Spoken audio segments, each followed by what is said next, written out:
Oh, that's all it is? Oh, geez, I never paid any attention. What's that? Yeah, just commenting on why we have to get sworn in for this working group. Part of the policies. Yeah, I know. All right, good evening. This is the December 2nd, right? December 2nd. Meeting of the Financial Policies and Procedures Committee. Welcome. Still waiting for some other members to come, but we're going to go ahead and get started anyway. The time is here. Time is on. And It's our agenda. the agenda is to start getting through this. We kind of got bogged down last time in some of the goals and wordsmithing. So we like to take a little different approach today and kind of go into the meat of some of this stuff. We're going to come back to the goals later, I think. So we can get some progress done. And I think once we start moving forward, then maybe some of the other pieces will fall into place. That's the hope. Can I give a little update just since I... Sure, please go right ahead. I did have taking off our discussion from last meeting, had a chance to meet with Bonnie and Steve and used the draft that they had circulated back in September, was it? Yeah. As a guide, and I kind of went through, seeing how slow the process was for each individual member to debate each point. I just kind of went in on my own and, made my points known and encouraged the other board members to do the same. And, I think some progress was made there from my standpoint. I don't know if you've made any changes in draft language yet or not, but I think out of that, at least, I feel comfortable. There's a number of areas, especially the ones that are already topics where suggested change language is being proposed, that it wouldn't be difficult to get consensus from the group on. And I know nothing more than what, Paul and Mike and I guess that was it, raised for issues at the last meeting. But as you pointed out, we get hung up on goals. There's no reason we can't put that aside and go ahead to some of the, stuff that's already been accepted in some form by previous boards. Okay. So I suggest we start then on page 5 with the undesignated fund balance. Thanks. So Steve, you want to talk us through the proposed changes that you have put in here? Well, Bonnie's more up to speed on Okay, this sorry, piece of it. Bonnie. With the reserve amounts that we had previous, we had a maintaining a minimum of 2.5% of the operating budget as the untouched, undesignated fund balance. And that would be to allow for any mid-year, like 9C cuts that might come through, so we wouldn't be caught scrambling trying to do budget cuts. Maintaining a good cushion in there also provides against a slow collection year, anything that might just pop up mid-year that you're trying to deal with. We're probably a close to $42 million operation, so 2.5% is really not a significant amount for a cushion there, especially with our levy being the major portion of our revenue stream. So I'd like to double it to the 5%. Obviously I'm open to discussing it, but I think that the 2.5% is not significant enough with the revenue stream that we're looking at. So if we had, do you have a feel or had done a look at, if we had done that in last year, the year before, what the impact would have been on other items? There'd be no impact. We're paying that now as a matter of fact. Okay. This would just be kind of matching the policy to the So reality. you're really already doing it that way? Okay, this is just taking the wheel room out. Interesting. So then the other numbers that change really are just a flow from the change in that one? The number in like 1 Yes. and 2 and so on, those are all just flowing down from the change in the, Correct. On page 5, anyway. right, And on to page 6E, I think it carries through. right. Basically, what it would equate to is, we need to keep $1 million in undesignated as, untouched for emergencies like that. Actually, not for emergencies, for cash flow issues. It would make a $2 million threshold there at that level. we have a $30 million tax levy. The other 10 million comes from, other sources, kind of beyond my control. A lot of that's from the state too. So I think keeping a $2 million threshold there to absorb any of those bumps is reasonable and prudent. The other point that I had raised with Bonnie and Steve is specific to the proposed new item G, which is the Community Preservation Fund, and the language of the remainder of the policy is generic, and it seems that the Community Preservation Fund, as it applies here, is redundant for capital projects, which is, left general. We don't even specify the Capital Stabilization Fund, which we just created a year or two ago. So it's the only program that would be identified by name here, and that seems to be, Stabilization Fund is here, where, the bottom of page 5. Oh, you got a different version than I have. yeah.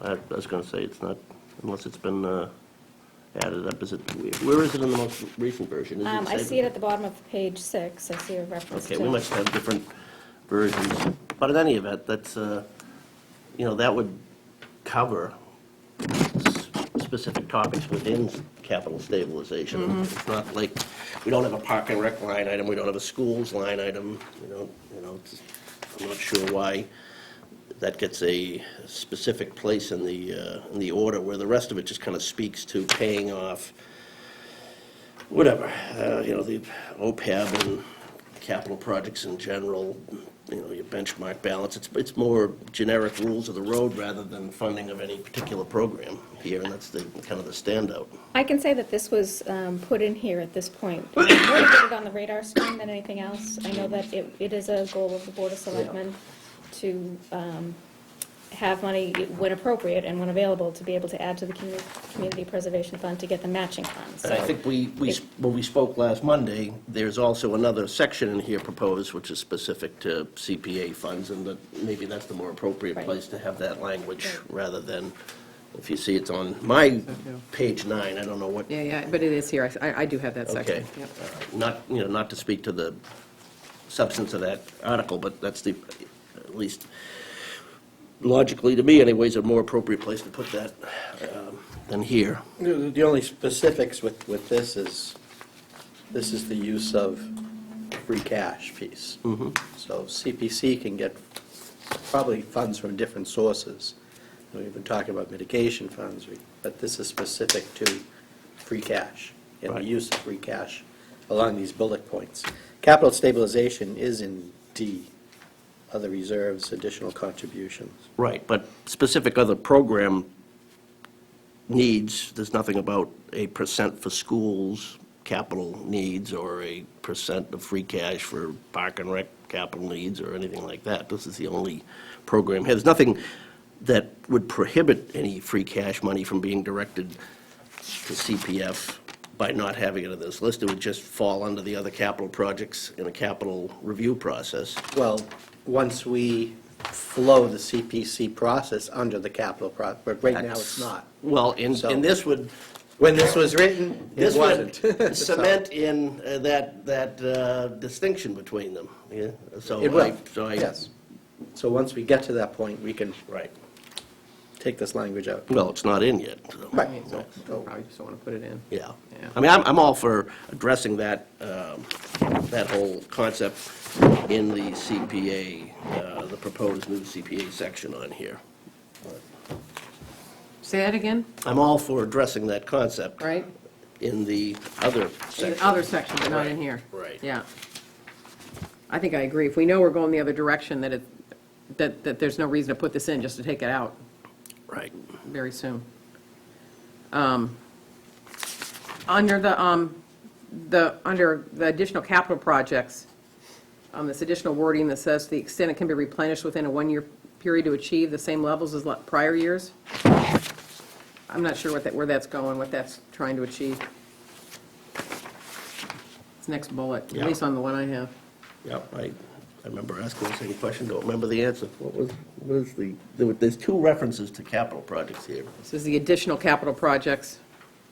So we have an amount that we'd use annually for capital projects, which is referenced in the policy. So it's up to 2.5%. So you do that, and then you fund your OPEB, and you do these other, and as long as you've met these other steps, if you still have funds available and there are capital projects that are deemed worthy, then you can fund them, but only if you meet these other benchmarks. Yeah, that's right. So this is in order, the first order of priority of capital projects I get see, met. and this is the second higher level up, and priority. before you get to the second level, then you do the other things here, yeah. Which again, that makes a big, another reason I wouldn't put CPF in there and make a judgment, in advance that it comes before other projects. We don't know what those are from year to year. But what this is saying, this doesn't talk about keeping to that 2.5 or the 5%. It talks about replenish within 1 year to achieve the same levels as a prior year's free cash certification. That's a different thing than saying, Where are you reading? E, oh, yeah, I think I have an older version, because I printed this Oh, no, off when you there first it is. gave it to me, Steve, then you made other changes. Yours was the same as mine. That language is the same anyways. Yeah. Yeah, it's looking at being able to, so that you wouldn't wipe out your free cash when you knew you weren't going to regenerate it. Yeah, but my notes are here, thank you. When you're not going to put yourself into a situation where next year you're not going to have any free cash to use for capital. But how do you know that at this point? How would you know You that? should know that. Any good finance director should know that by the time that you're doing these appropriations. I mean, I monitor my revenue streams and my expenditure reports every month.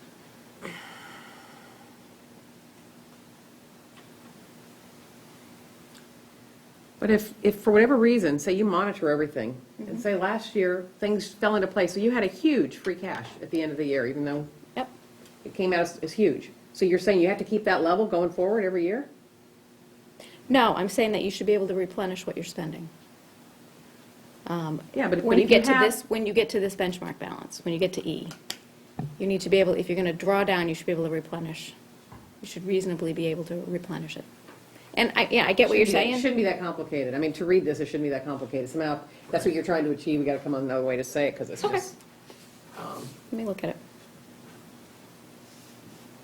Well, this might be another place where some definitions would be, in order when we're talking about the unfunded, undesignated fund balance, as opposed to, you're talking about pure replenish. What are you actually replenishing? Because it's not like a fund that's being maintained.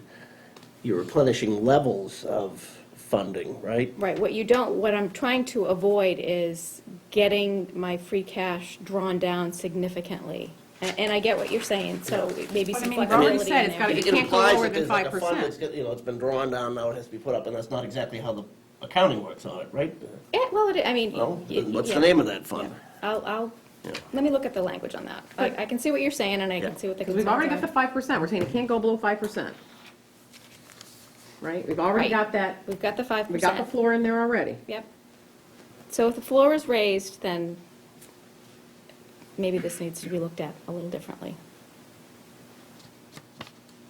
Once again, not opposed to the concept, but No, probably the no. language could be a little clearer. Okay. No, let me, All right, that's let why me we have a lot of redraft it. different people look at things, because you Yep. see, you come at it from different places. Oh, I know, I'm looking at it as an I know, accountant. I know. That's why we do this. Okay. So are we in agreement, though, that the CPC, that bullet, whichever letter we're looking at now, because again, I've got an older, I'm the one who's out of sync here with the older version, that G, wording, we will not go forward with at this point, because the assumption is we're going to go a different direction anyway? Yep, that's. Yes, okay. So we're good with that. I just want to say, we actually did something here tonight. We agreed on something? Okay. And we're going to relook at H. Yes. And other than that, the changes in the numbers are fine. Good to me, anyway. But we'll see, maybe Mike and PJ will come back and argue it.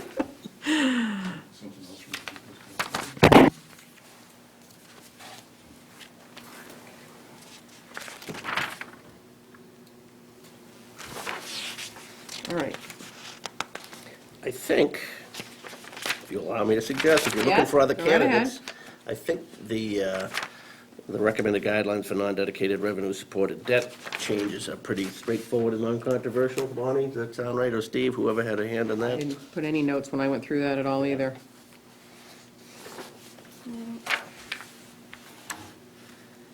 It adds in maintenance most, I think that's about. Use on revenue support should be targeted for the town's commitment, yeah, right. Yeah. Can't argue about that. Do you want to explain it beyond our assumptions there, either one of you? See if we're missing something substantive there, looks pretty straightforward. Yeah, the other thing that changed, number 2? Yep. 2, and then in addition of the then maintenance to capital later on. Right.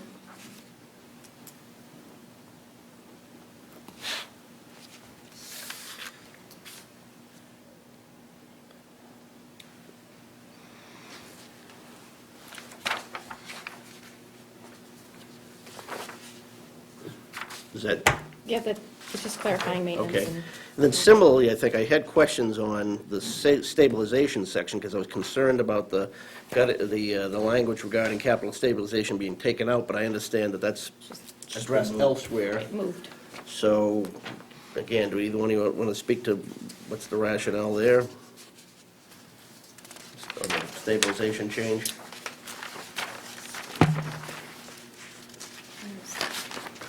It was moved, it's on page 11. Right. Yeah. So, just basically talking about capital stabilization as something specific and putting anything, because we had it, I think we had it in 2 different places. Money going in one place, money coming out another. It's just combined in one place now. And In and out. the biggest substantive piece, which would be the 1% committal, that's the same, even It's though it's. still in there. Right, I know it is, Yeah. I'm just pointing that out, yeah. So we're talking about this one, I think it's Right. about page 11, that's what got me Okay. off whack Okay. here. Okay, so I've got that. So, let's see, That's all that's revolving language, funds, that's yeah. revolving funds Yeah. part. Okay, so I didn't have any questions on that either, except, Yeah, Yeah. they took the stabilization piece and moved it into an expanded section, which is called capital exclusions, special stabilization accounts. The only other, take it out, No, they moved just it. just moved it. but there's, we still have the stabilization section up front, though, that hasn't been removed, right? It's Regular just these stabilization. specific Right here. bullets to it at the end here. Oh, those 3 that they took out. Right, Oh, right, oh, oh, right, I'm see? sorry. Okay, Yeah. now I Yep. understand, sorry. Yeah. Okay. So those details appear later on. So, my I don't have a questions I had in problem. here, hang on.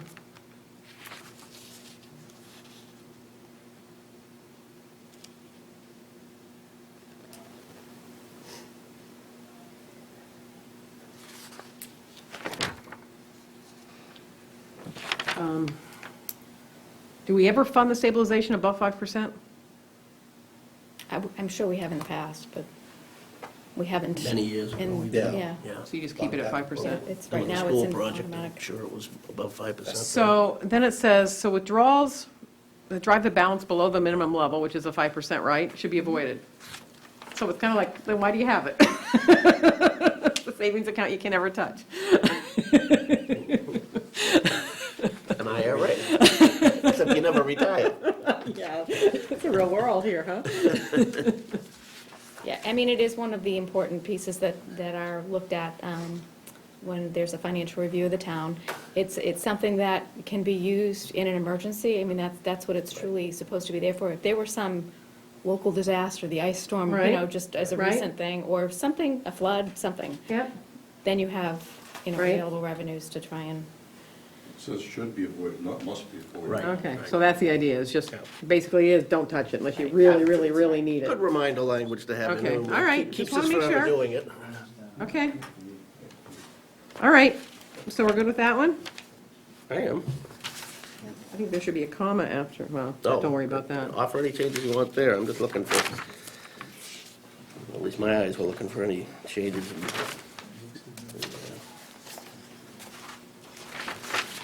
Substance. I can't read my own writing.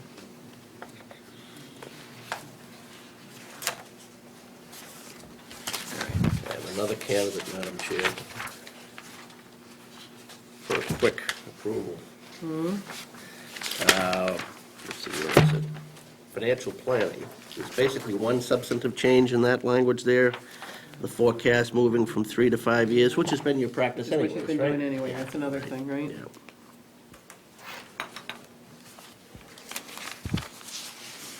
Okay, I'm good with that.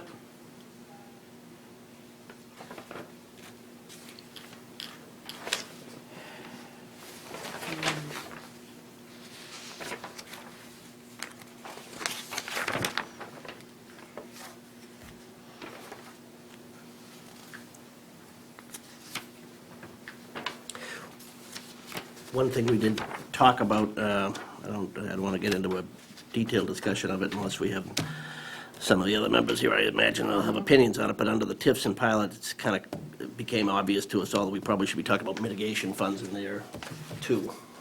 That was kind of, Think? yeah. All right, so just make a note of that, though, you're not gonna forget, I know that. but- I've written it down. But I may not be at our next meeting, so you might want to Okay, write it. great.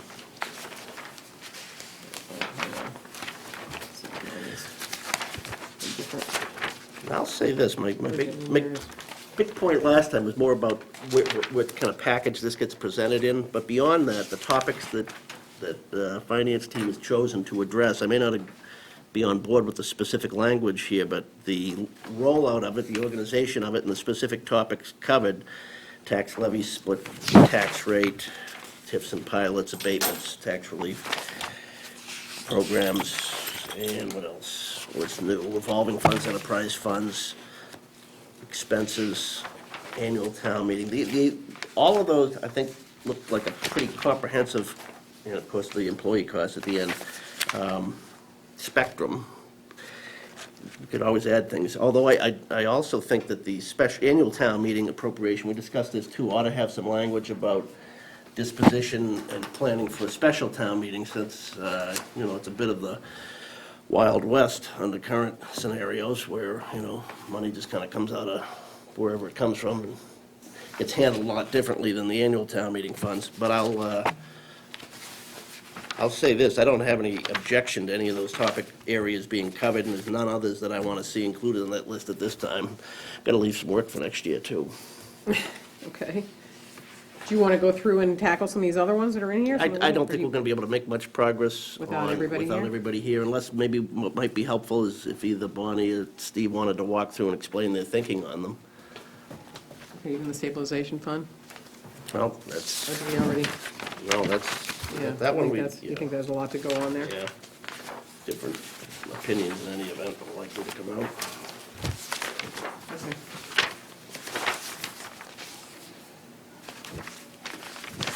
All right, I agree, that's fine. So we already had our argument with goals, which kind of encompasses the second new topic, which is the credit rating piece, which I didn't find controversial, but I guess I understand the argument that mostly Paul raised, but I don't feel comfortable, dealing with it until he's back here at the table. Yeah, he shouldn't. He's the one who had the problems. Yeah. Do the Board of Selectmen, as a team, have a position on the credit rating and whether that's a goal or not? Well, they adopted a goal which said that that we should be mindful of our AAA rating. It's in their 215 goals. Yeah, well, there was a draft goal that said that the goal, that proposed that the goal be to maintain the AAA rating, period. The board did not adopt the goal in that form. They adopted a financial management goal. Let me find specifically what it is, but essentially it was reduced to a clause in a larger goal.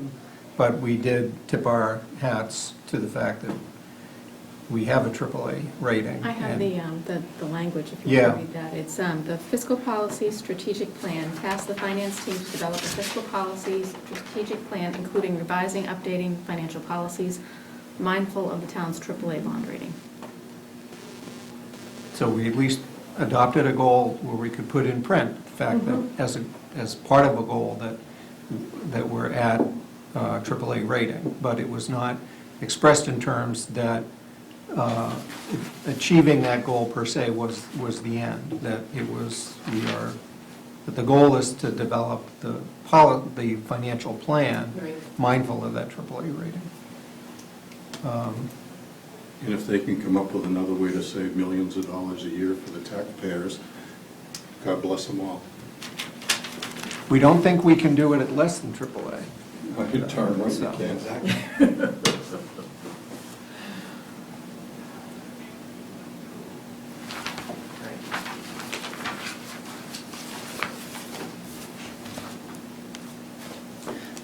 There's a lot of meat in the next two sections, tax levy and split tax rate, and, again,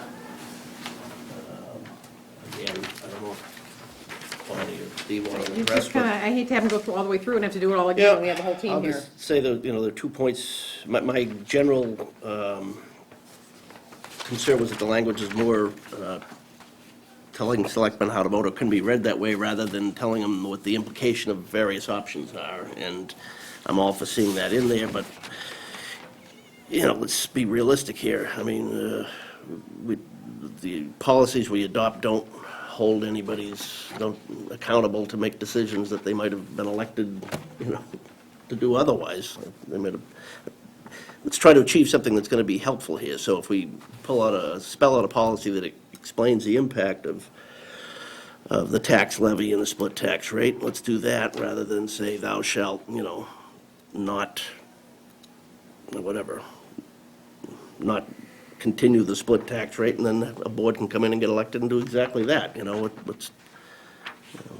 then this policy doesn't really have a heck of a lot of meaning if boards ignore it.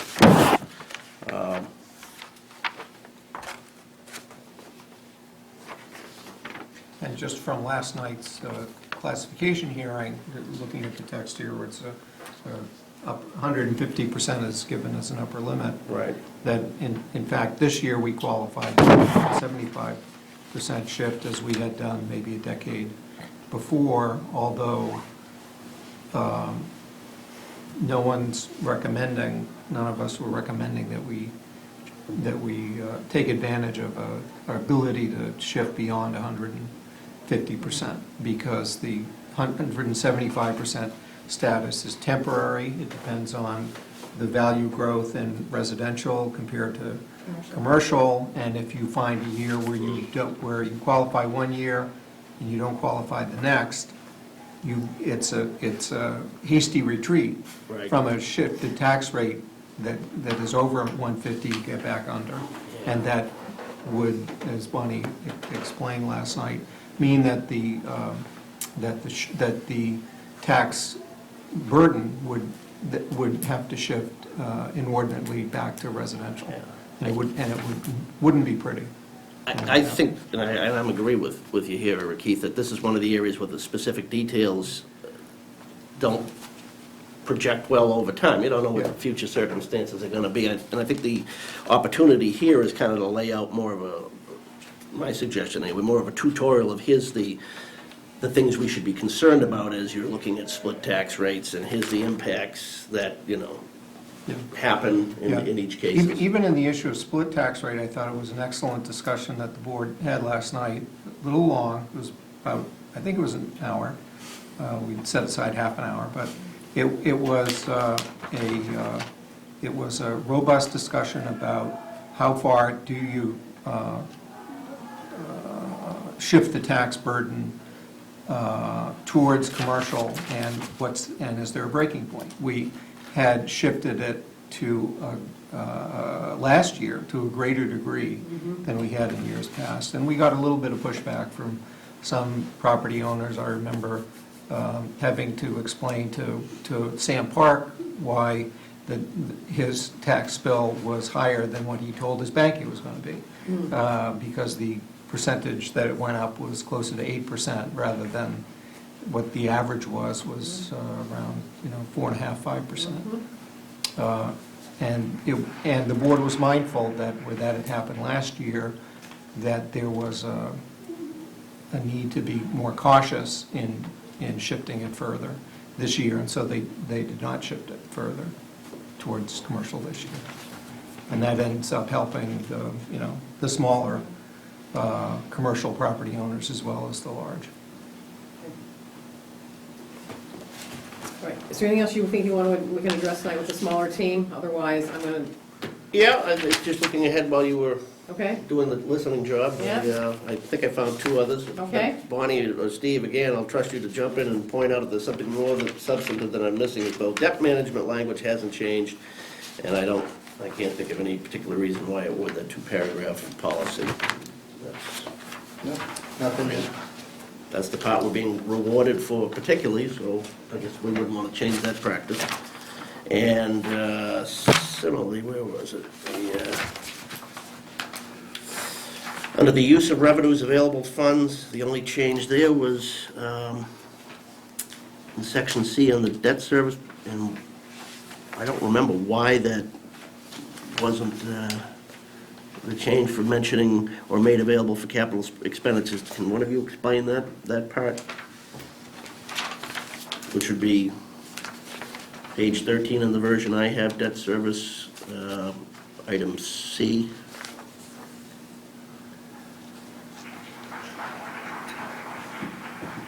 Oh, the debt service that, yeah, as the debt service is reduced, our current practice is to not let it roll back into the operating budget and only capture it to be used for capital or other one-time expenses. Okay. And I think this just clarifies that language a little bit more. The existing language had just expressly stated that it shouldn't go into the operating budget. The new language just adds that it could pay off capital. Well, the existing language says that you can't spend it and then you've got to let it roll to free cash. Right. When in practice, what we've been doing is, we don't spend it, I capture it in the budget documents, and we Right. appropriate it for capital in that same year. Right. So it's accomplishing the same thing, it's just, you don't have to wait a whole year before you, Yeah, right. And we've been doing this in practice anyway. Right. Right. Yep. Often at the fault, yes. which, as Paul said, is if we're going to do it that way, maybe we want to adopt the policy that describes what that is, because in the final budget balancing measure, then we're either putting what's left over into OPEB, or we're spending it on a capital project that was waiting to get funded.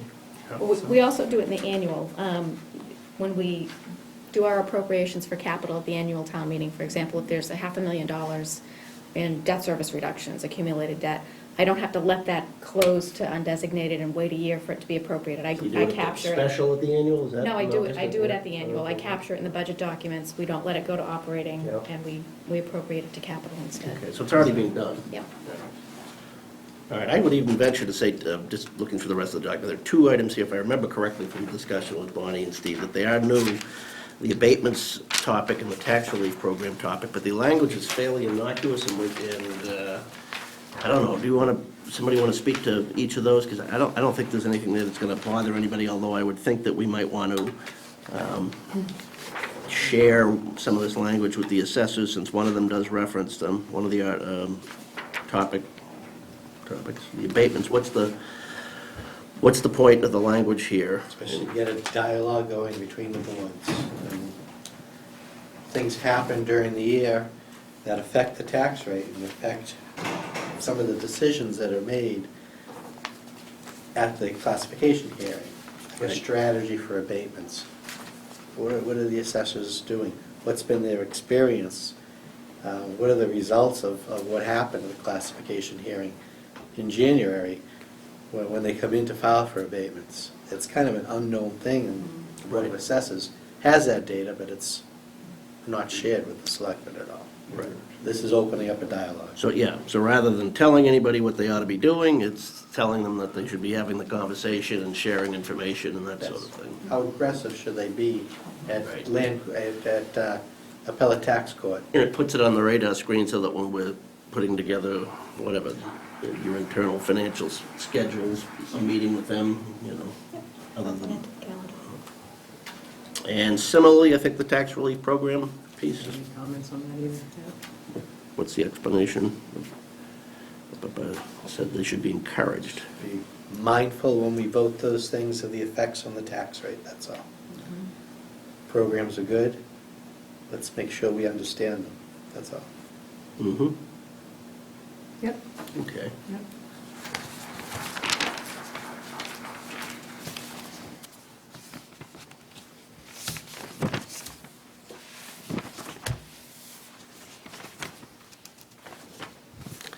That was the easy part. Okay.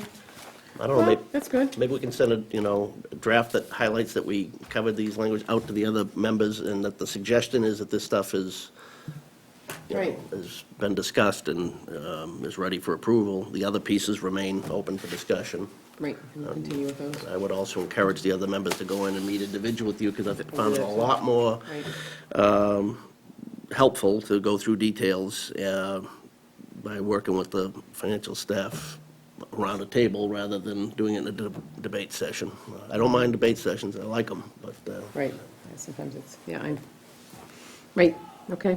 The other thing you might do when you reach out to the other members is they have alternative language or topics Right. to make sure they send it in.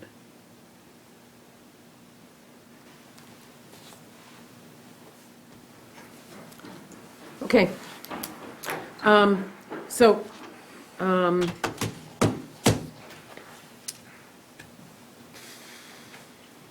I'm just trying to think how to succinctly do this.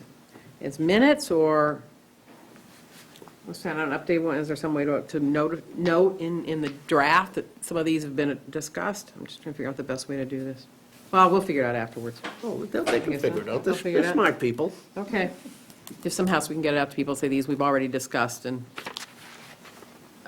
Yes, staff could produce a revised draft based on this discussion, and you attach those to your minutes. We have multi-colors, italics, okay, all right, we you've get come all up with sorts of something, things. all right. And I'll come in and talk to you about a couple little things, but, okay. Do you want to talk about CPC and your, Yeah, thanks very much. I appreciate the opportunity. We've had several discussions here with the Finance Committee over the last, This isn't the few finance months. committee. yeah, They meet in half hour. yes, they meet at 7:30, here in this room, 103, with many of the people who are in this room at this very moment. We've had numerous discussions about how to, about the idea of incorporating the community preservation funding into the life of our financial structure. And I have to say that by and large has been viewed as a good thing. Haven't received a lot of pushback from that idea. We have at one point I was tasked to go and meet tasked by that committee that meets at 7:30 to go and meet with the Community Preservation Committee and the Selectmen and others to see how do we move forward with the idea that we want to find a way to integrate the CPA into the financial structure. So I've met with the CPC as the Finance Committee had with some of their members maybe a month or so back. There was a major discussion, sort of a post-mortem after town meeting that the Board of Selectmen had at the meeting on November 17th, where we saw that there obviously had been a disconnect between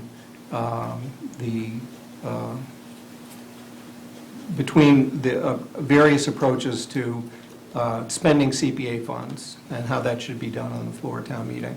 And the one thing we walked away with is the idea that there's got to be a better way to do it, and that way involves more communication and more coordination long before we get to town meeting.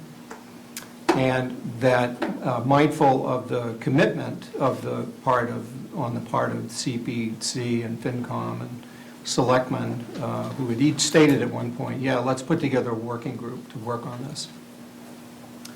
That I had put together a draft set of proposals which shared with the Selectmen, shared with FinCom and CPC by email, which pointed to, if I could summarize them, in a couple of broad areas. One was that it would be well to formally amend our financial policies by whatever means we're comfortable in doing that.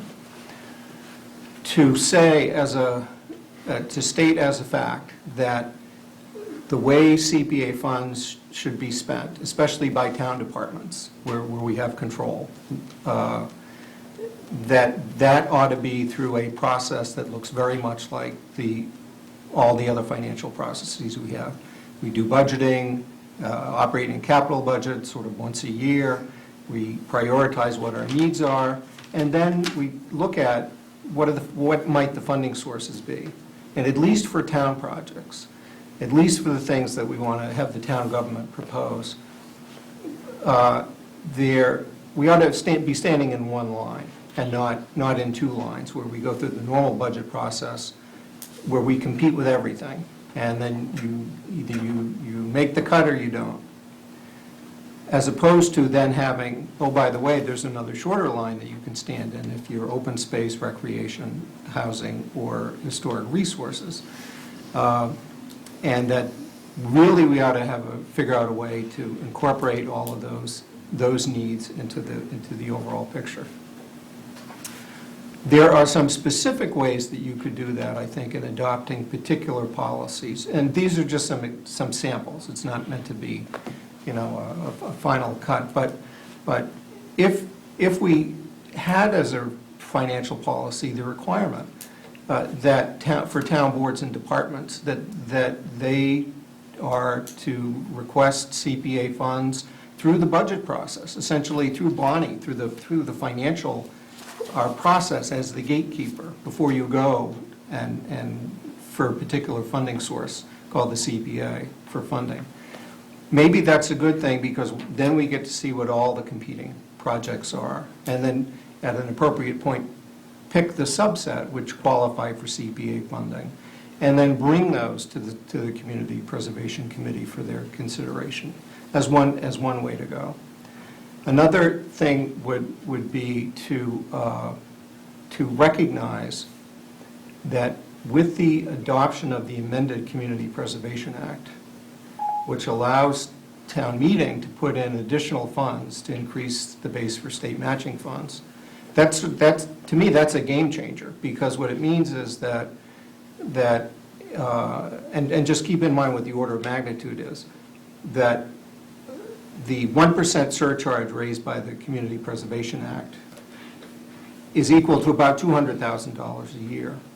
The amended act that we accepted, that the voters accepted at town meeting last November and at the ballot in May, essentially allows us to put an additional $400,000 in local funds into the CPA fund for the purpose of increasing the state match. From a financial management standpoint and a policy standpoint, I think it's a policy question of the highest order to ask ourselves, what do we think about that? What do we think about the ability to put money, depending upon which pot you put it in? You could get a return on investment of somewhere between 25 and 35%. And how important do we think that is as a policy matter? Do we want to maximize putting funds in that place or not? I think that's a huge policy discussion, and we need to have spend a lot of quality time on that. But for starters, though, I think it's important to flag it as an issue in our financial policies that is important to us. We don't have to resolve it in the financial policy, but I think we need to identify it in the financial policy as something that is worthy of consideration.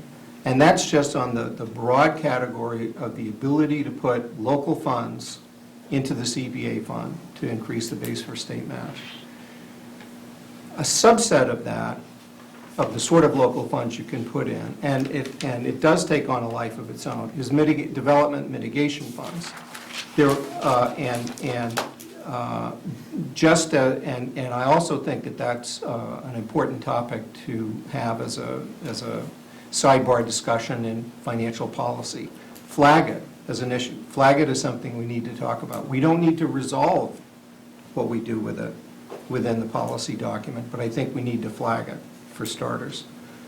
The way you resolve those issues, though, I think, and this is where I think the meat of the work would get done, is once you amend the financial policies to recognize the importance of integrating CPA funds in the lifeblood of our financial system, once you say that mitigation funds are an important thing and we ought to annually make a determination about, does the need exist for qualifying purposes, and how might we want to prioritize them. Once you have all those things as a matter of policy, then you can sort of put a check mark next to that, and you say, we've done it, we've amended the policy document. And I would submit that to my understanding, the proper way for us to do that is initially through this working group, which then goes back to the Finance Committee and the Board of Selectmen as a whole.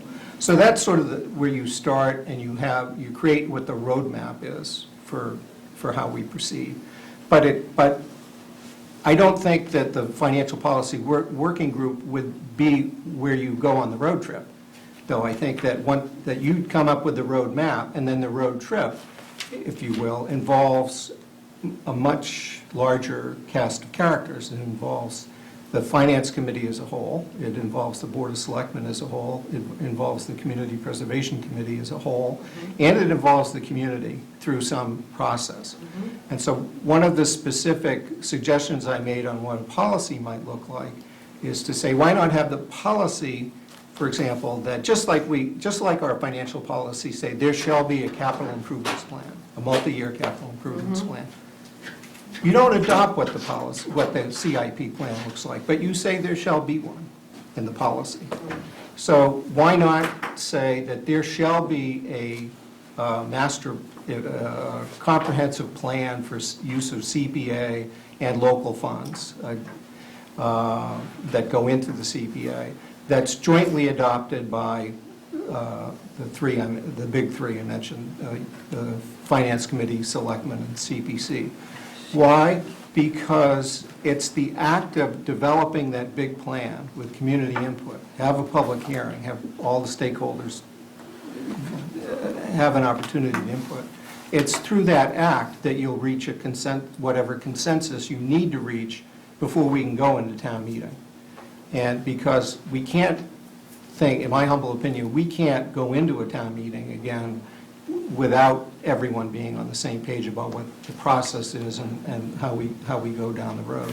And we've seen how that is absolutely successful in addressing the operating and capital budgets. We don't go into town meeting unless the Selectmen and the Finance Committee and the School Committee have spent months together on looking at what goes into those plans, how much of what does the budget pie look like, what needs are getting addressed, not taking away the authority of any of those groups. No one's telling the school committee how to spend the money within their bottom line.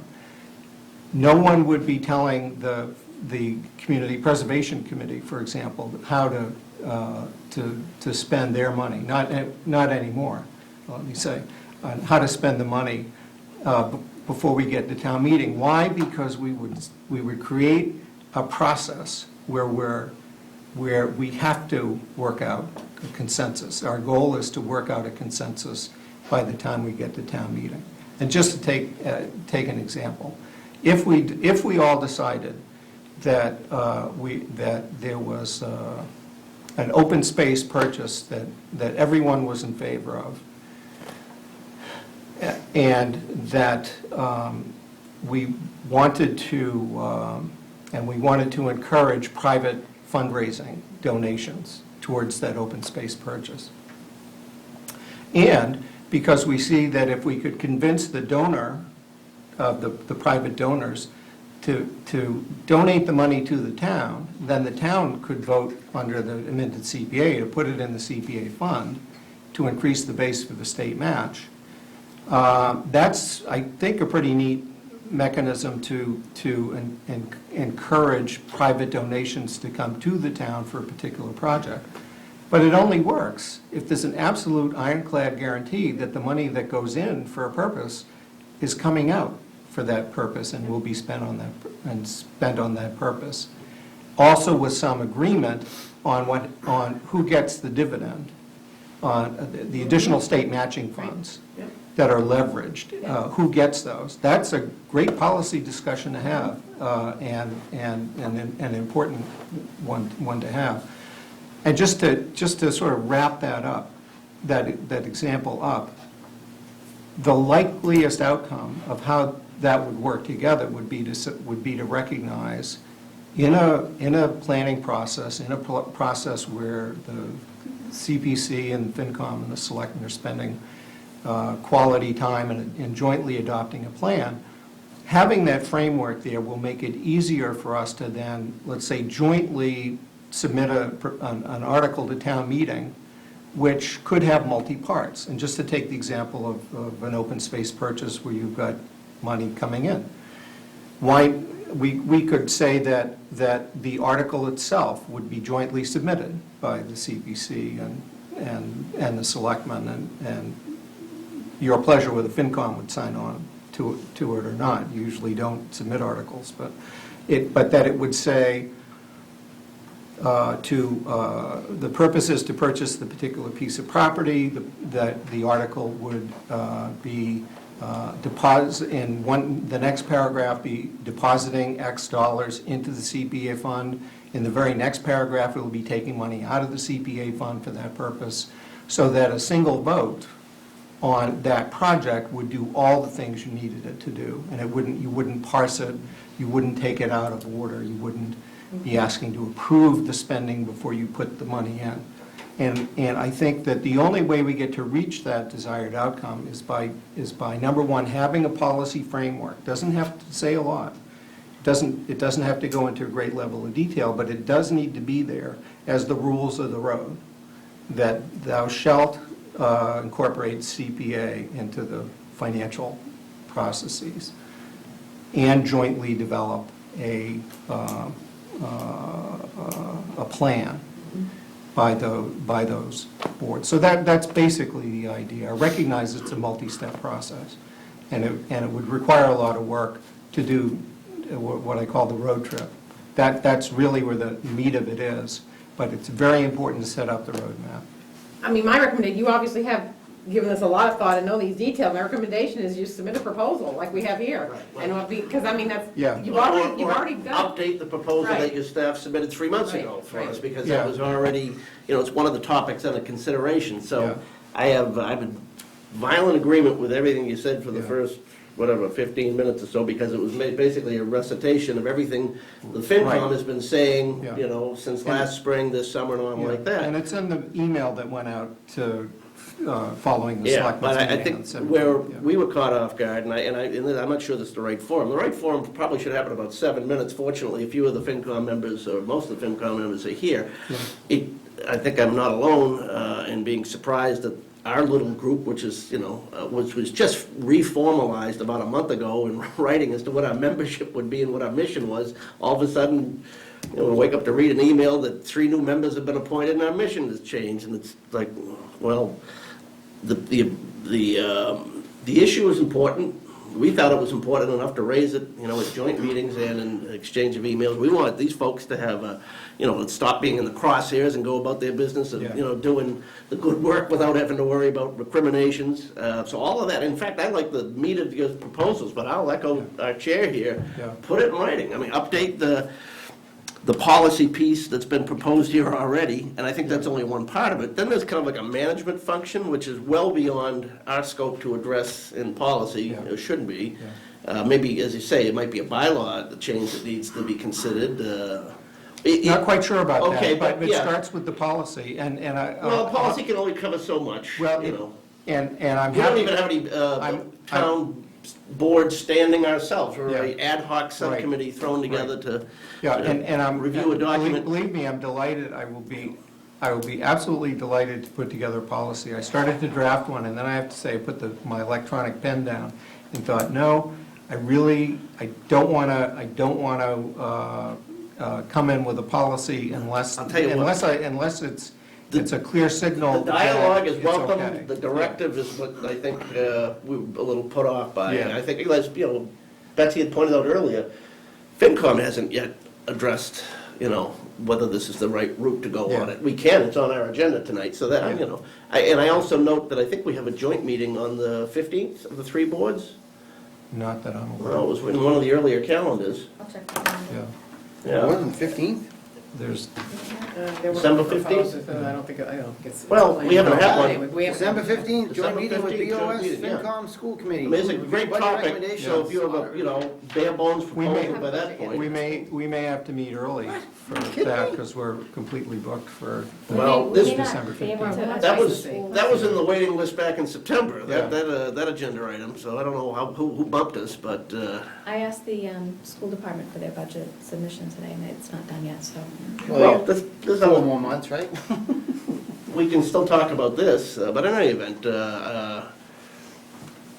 all the proposals, I don't know, put aside the details, but I mean, the approach you suggest, Keith, I'm all for that. I don't think our group's job is to do that, other than to review the policy part of it. Yeah. And I don't think the policy part of it covers all of it, but, Yeah, and, but, and, I don't want to go too far down that road, because as I say, I'd rather move my chair over and wait for the FinCom as a whole to meet in a couple of minutes, and then we can hear from happy to everybody. hang on for the We rest of the can conversation. hear from everybody. Yeah. Yeah. You guys have anything you want to say while you're here, sitting, listen to all this discussion? No, Okay. They want to be here.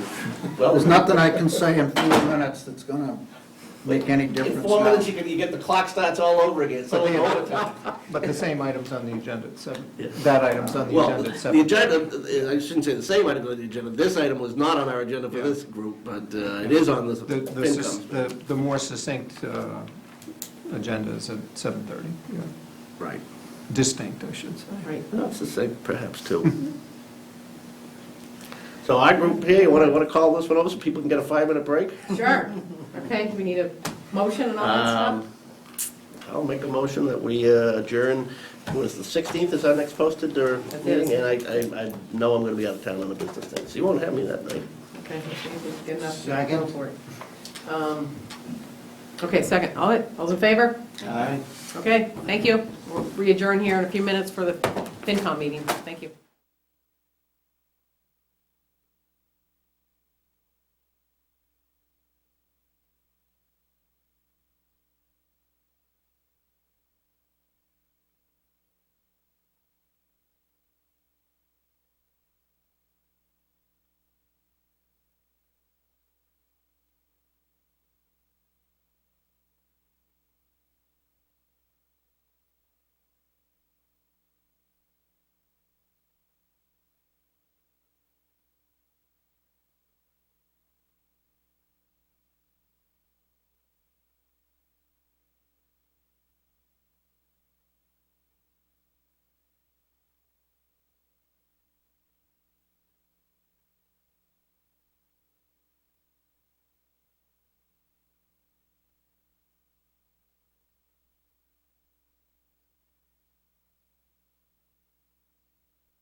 live in 1, 2.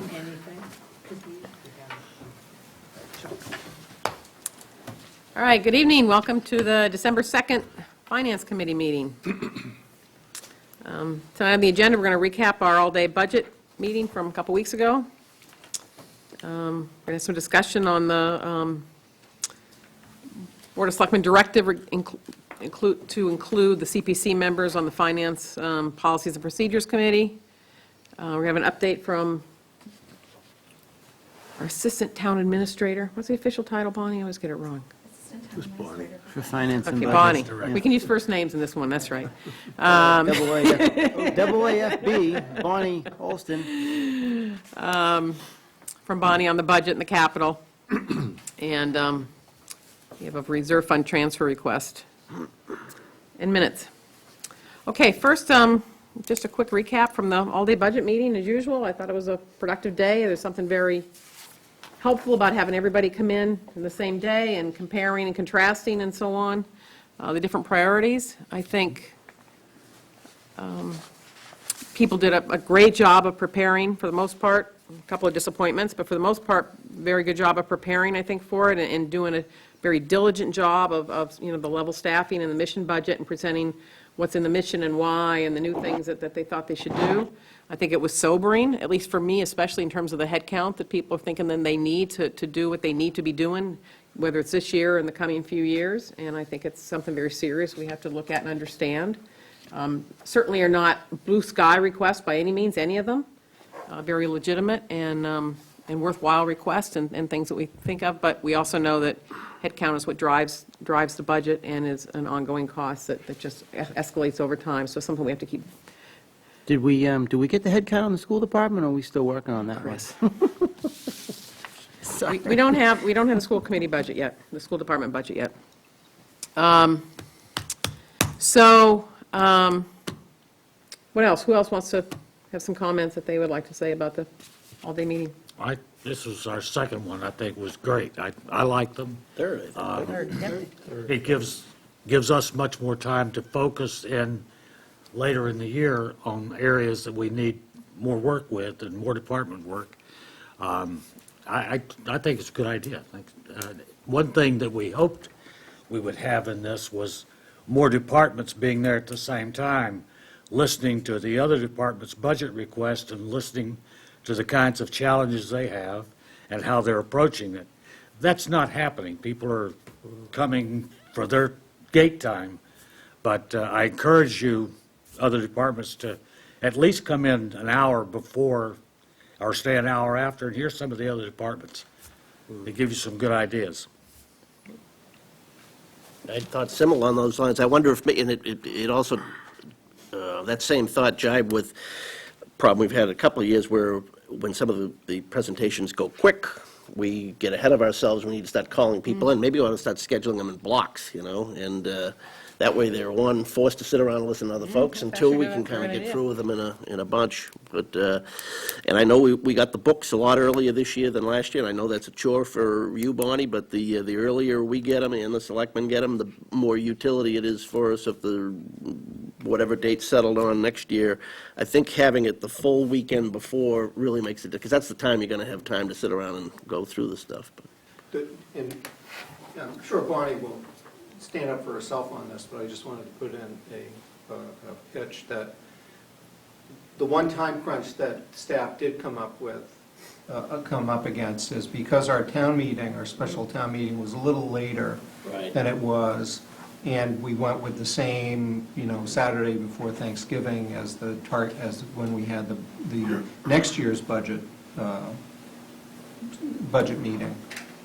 That there was really an extraordinary time crunch where Bonnie's getting ready and dealing with the special town meeting, which had just happened days before, and then picking up the pieces afterwards while finalizing getting ready for that. So we may want to establish some kind of a decent interval. I don't know what that is. I look to Bonnie in proposing next year's schedule that we'll try to consciously pick when is the special town meeting going to be, and then make sure that you've got at least maybe a couple of weeks or more if you need it in between that. Because it's a great way to, well, am I going to say it's a great way to spend a Saturday? It was productive way. It was a great way to spend a concentrated amount of time on the budget. And that it's so much better to just spend those several hours together in one sitting than to split it up. You talk about people not showing up. And I've seen it, and you've all seen it in the past, when you've got only a handful of budgets scheduled on your evening meeting, and they don't show up. It's a little different than calling them in to come an hour earlier, since they're not scheduled to be here until the next night or the next week. But I think it's an excellent suggestion, the idea of blocking them together, have all the, public safety, or have all the regulatory budgets at the same time, and just, through osmosis, they'll get some good ideas about their colleagues. So. There were a lot of great things that happened, and some of the things that emerged, when we talk about facility improvements, the cemetery coming forward, talk about their HVAC and other needs there, putting that on the list of things that need to be considered, having everybody just step it through. That was, that in itself was pretty powerful, be able to get that consolidation right there. There's so many departments that cross and share and leverage each other, the school and the highway and the park and rec, how they all kind of need each other to be able to execute what they have to do. So that idea about the blocks I think is great. So, to kind of line that up, I think there'll be a lot of good connection that would happen as a result of that. Steve, I think you can probably download it, I'm not kidding, right? That's on the town website? You Yeah. can exit out all the commercials and... Yeah, I missed it unfortunately, but Fred and I did, the Thursday before, I believe, met with 4 of the departments. And that was very interesting, So I got a lot out of that. Check it out, it's on the web. I'll do that. I won't sit there next to you watching it again, but... No, I actually Put it up on checked the it screen. out. It was fascinating to actually go through it again. Oh, you did? Yeah. You can step through it. It's pretty good. Interesting enough, we had a cable committee meeting last night, and we were looking at, one of the things we was looking at all the stats on viewership. Yeah. And the all-day FinCom meeting got quite a few hits on demand. Now, I don't know whether it was Bonnie checking to see if she was doing the right thing. Right, what did I say? But it did have quite a few hits, so. And this fall, checking the BC score. Okay. So I just wonder, as long as we're talking about that, if we should go into the budget item, what Bonnie has for us on budget first, or do you, yeah, you want to do them first so they can go? Yeah, they've had enough financial discussions. enough. Since you showed up here this evening, it's been snowing for the last hour. Oh, it has? Oh, nice. Okay. All right, well, we'll go back to Keith again to talk about the, Yeah, I'd be happy to recap for those of you who weren't watching from the audience, but the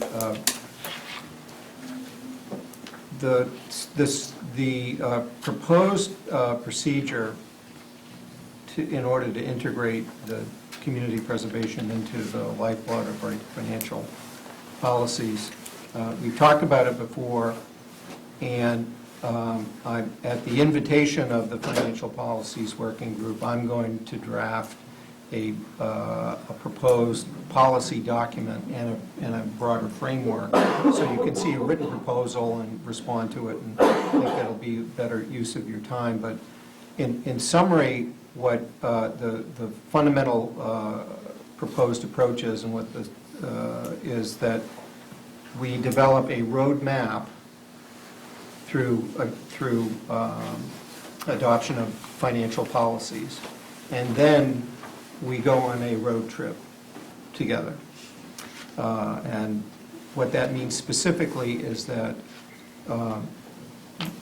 in order for us to carry out the intents of what we've talked about a lot over a number of recent meetings, it would be well if we were to amend our financial policies by specifically stating that community preservation funding is to be included in our long-term, short-term and long-term financial planning, in our financial planning processes and so forth.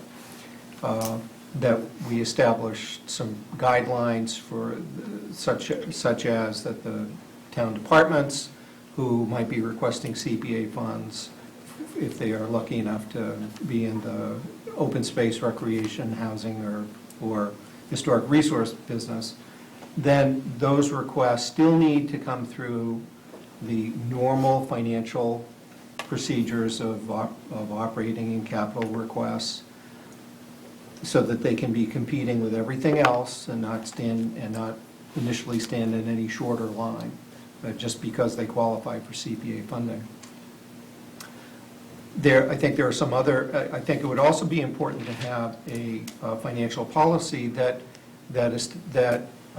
says that there shall be a plan for a multi-year, long-term plan for how to spend CPA funds. And the analogy I'd use is, just as our financial policies right now call for a multi-year capital improvements plan, we ought to have a financial policy that says we need to have a multi-year community preservation plan. The reason why we need to go that extra step, in my opinion, is because the amended Community Preservation Act, which the voters adopted last November and this May at the town election, changes the scope of what we're talking about with CPA funding. No longer is it just the Community Preservation Committee expending the surcharge funds which go to them by statute, which is equal to a 1% property tax surcharge. It's about $200,000 a year. Instead, with the amended Community Preservation Act, the town as a whole, town meeting, the community as a whole, has the ability, if they so choose, to add more money from other sources into the Community Preservation Fund, frankly, for the sole purpose of increasing the base for the state matching funds. And where you get 25 to 35% state reimbursement on those additional monies you put in, that just raises the stakes. It is just, there's no other place that we're going to put our money that we will get that kind of a return on investment within a year. And so it really behooves us to look very carefully and to think through all the ramifications of whether we want to maximize putting the funds and other local funds into the CPA fund just to get the state matching funds. So those are some of the big policy frameworks that would be important to have in a financial policy document. And since it's the Financial Policies Working Group that is the first cut at amending financial policy, it seemed to me anyway, in making the recommendation to the selectmen, which they adopted, that that's where the initial conversation about amending financial policies ought to occur. So that just as with the way we handle the PMBC, if there's a particular department of interest who's got a project of interest, that they get to be temporarily members of the PMBC for the duration of their project. So like if there's a library project, some of the library trustees get to be on the PMBC not for anything else, but for the sole purpose of their project. Mindful of that model, I thought, well, then why don't we give the CPC members officially a seat at that financial policy working group for the sole purpose of developing a financial policy that deals with CPA funds. And so that's sort of the one cut on the roadmap part. The next step, though, after the financial policy is adopted, and I'll take the, happy to follow up on the invitation from the Financial Policies Working Group. I'll put a first draft of a financial policy that addresses what I've talked about in writing, and we can all look at it and go forward with that. After it's adopted through channels, through the working group, through the FinCom as a whole, Selectmen as a whole, and so forth, then I think the real work would begin on what I'm calling the road trip, where the Finance Committee as a whole, the Board of Selectmen as a whole, and the Community Preservation Committee as a whole, as I would envision it, would be involved in, just as the big three, Selectmen, FinCom, and School Committee are involved in the big picture of how you spend the budget pie for town meeting, with the goal being to hammer out, to have a shared vision, and to have the opportunity for discussion, and hammer out what our shared vision is of how the budget pie ought to get divided up before any of us steps foot in town meeting, so that we're not having any, disagreement on the floor, we're not going at cross purposes, but we've got a game plan that is well considered, where everyone has thoughtfully considered who do they represent, what interests are they looking to be able to look out for, what's their mission, and each one comes at it from a little different way. School department advocates for their needs, finance committee's looking at, the best thing that's in our long-term financial interests. Selectmen have the goals that they would adopt on an annual basis, and as well as for long-held beliefs on what are goals for government. So you bring all of those things together and you package them as a spending plan that we go to town meeting on. I think that's what our mission should be in figuring out how to incorporate the Community Preservation Committee into our financial planning process as well. That because we're suddenly dealing with money where, and not to offend anyone by saying this, that if the CPC has only got $200,000 per year in the surcharge as equal to 1%. And the town is allowed to add in the equivalent of another 2% to reach the statutory maximum of 3%. So if the CPC's contribution is $200,000, that's what you get from the surcharge. But the town, through our financial processes, through town meeting, could choose to add in the equivalent of another 2%, another $400,000. At some level, you got to ask who's the junior partner and who's the senior partner there. And it's no longer simply a CPA function. We're no longer simply talking about how would the CPA do its mission for the 1% that it gets, but rather a larger discussion, which I think the whole community has to be a part of, which says, let's decide whether we're going to give the CPA fund more funds to spend for allowed uses, because there are sound business reasons to do that, because you get the best return on investment that we're going to get for qualifying projects at 25 to 35%. But in order to achieve that goal, we have to be of a common vision of about what the purpose of the funds are, what the goals are being met. And that, in my view, is a shared responsibility, not simply of the CPC, but also of the Board of Selectmen and the Finance So Committee. are you saying and that the you want community as a to whole.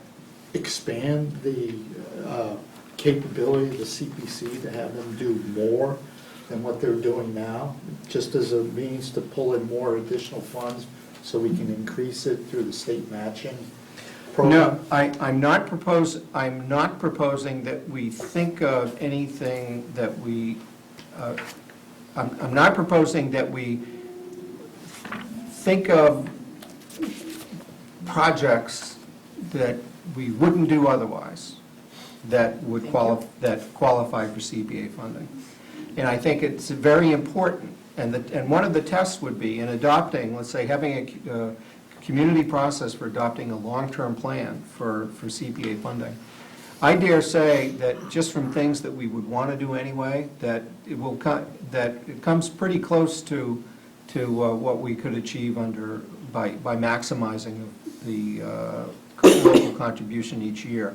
But there needs to be a process to make that decision. But just as an example, if the community had the goal that we want to be able to have, $2 million in the next 10 years to make open space purchases, or that we need to have $1 million over the next 10 years to develop recreational facilities, or 2 million, whatever that is. You start with those goals. You see what those needs are, that you look at, well, what would it cost to upgrade a couple of ball fields, or to purchase property so you can construct a ball field on, because not to get bogged down in the discussion about turf fields, but we didn't solve the problem at town meeting of how do we address recreational needs in the town. We didn't solve that problem by reaching a decision on one article, deciding that we didn't want to spend money to design a turf field at that time. So resolving that problem still exists. There are other, and I think recreation and open space are probably the two main issues that the town would be predisposed to be spending money on anyway, whether it's upgrading the playground I'm equipment. going to say Christine's Yeah. here, you might as well give her a plug to the Right, House yeah, of the Trees, right, right? exactly. If it's upgrading playground equipment, or updating the bleachers at the alumni field. There are plenty of things that are already on our radar screen, or could easily be put into greater focus, Yeah. which would be competitive, legitimate requests for expenses. And then the question that we have to ask ourselves is, if we are going to need to do those anyway, shouldn't we have a plan in place where we're maximizing the money that we have available to meet those needs? And that's sort of where this whole notion of being able to put money into the community preservation fund to increase the base of the state match becomes very important. I used the example at the Financial Policies Working Group meeting of and for this one, I'll use the playground as my example in this one.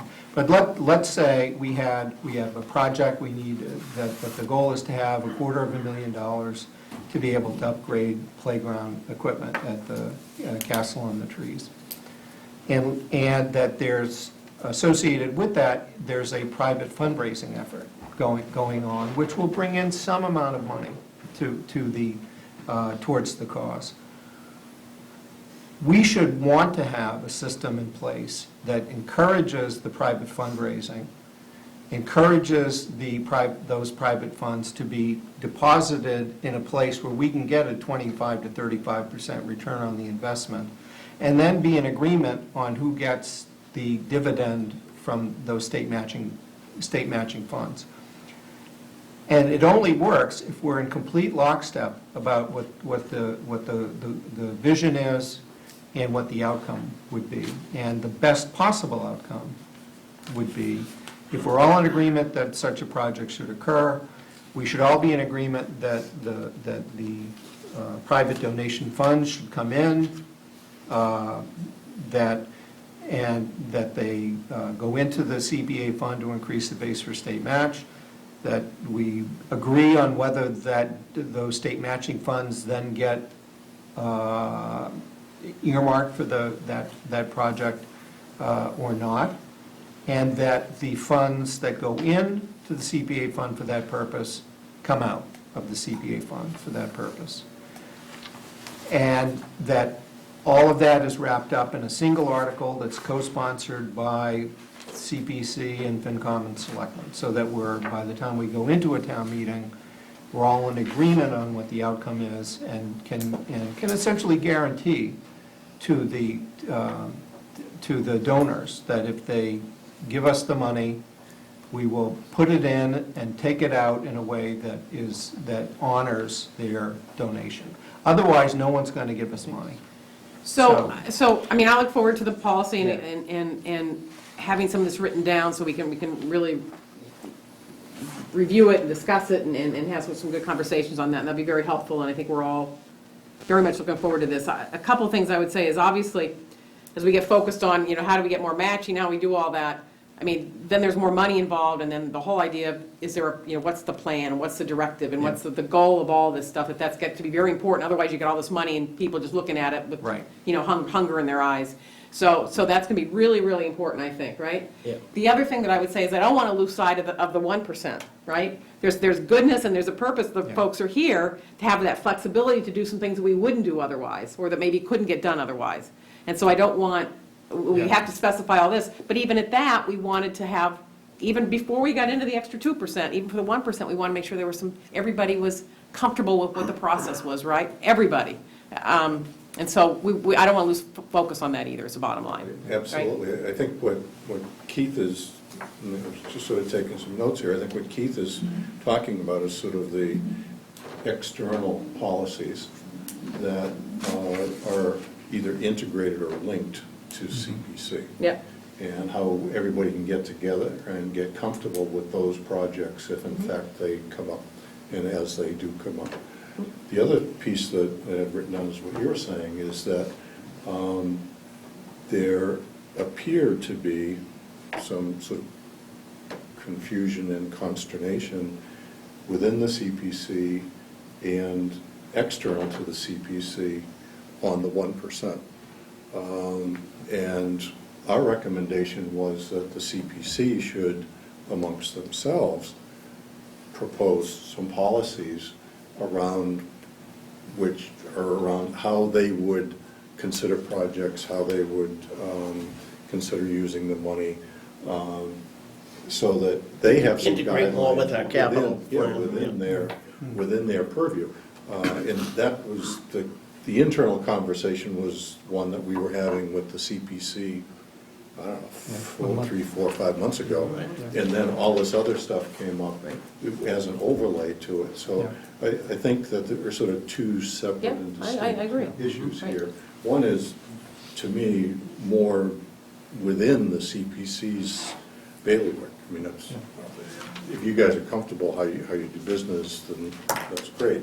But, 1 year, you draw down the funds, next year you don't draw down the funds. There was all sorts of discussion over how much should go to, land versus all the other projects, and it just seemed to be a turmoil. What level of And that's what we revenues they heard, and that's why we fed back that, if you had these policies within the CPC, at least you have those to lean back on if anybody pushed on you. Okay. Yeah. Jeff? Jeff? Well, that's why we were here tonight, to talk about all of that. That's what we addressed at our last meeting, exactly what you were alluding to, Fred. Because we know we do have these problems, and what happened in the last few months is what we had going on got overshadowed by the bigger picture with town meeting, and there was a lot of issues there. And what Keith has proposed certainly makes sense, and it needs to be, as he said, and we all clearly heard, it needs to be done in a manner that everybody can understand, because of what happened at town meeting and leading up to it. It was ugly. It was one of the ugliest things I've seen in a long time. And there was a lot of confusion, and people just didn't understand a lot of it. And I think the worst case thing that could have happened is, because of people just not understanding it, is that in Article 6, there was the $200,000 to be deposited into the CPC. And what was at stake there is approximately $60,000+ in state matching funds. And the distinct possibility existed that that money wouldn't have been deposited in there. An angry enough crowd could have voted that down. And to some extent, it would have just been because people didn't understand how things were working. So the money's in there, we'll get the matching funds, but again, it was ugly, and that all needs to be cleaned up. As Keith said too, if we're gonna get funds added to the CPC, if you put it in for a specific project, you have to expect you're gonna get it out, or nothing's gonna come out good. It'll be ugly again. But again, we're working on exactly what you talked about.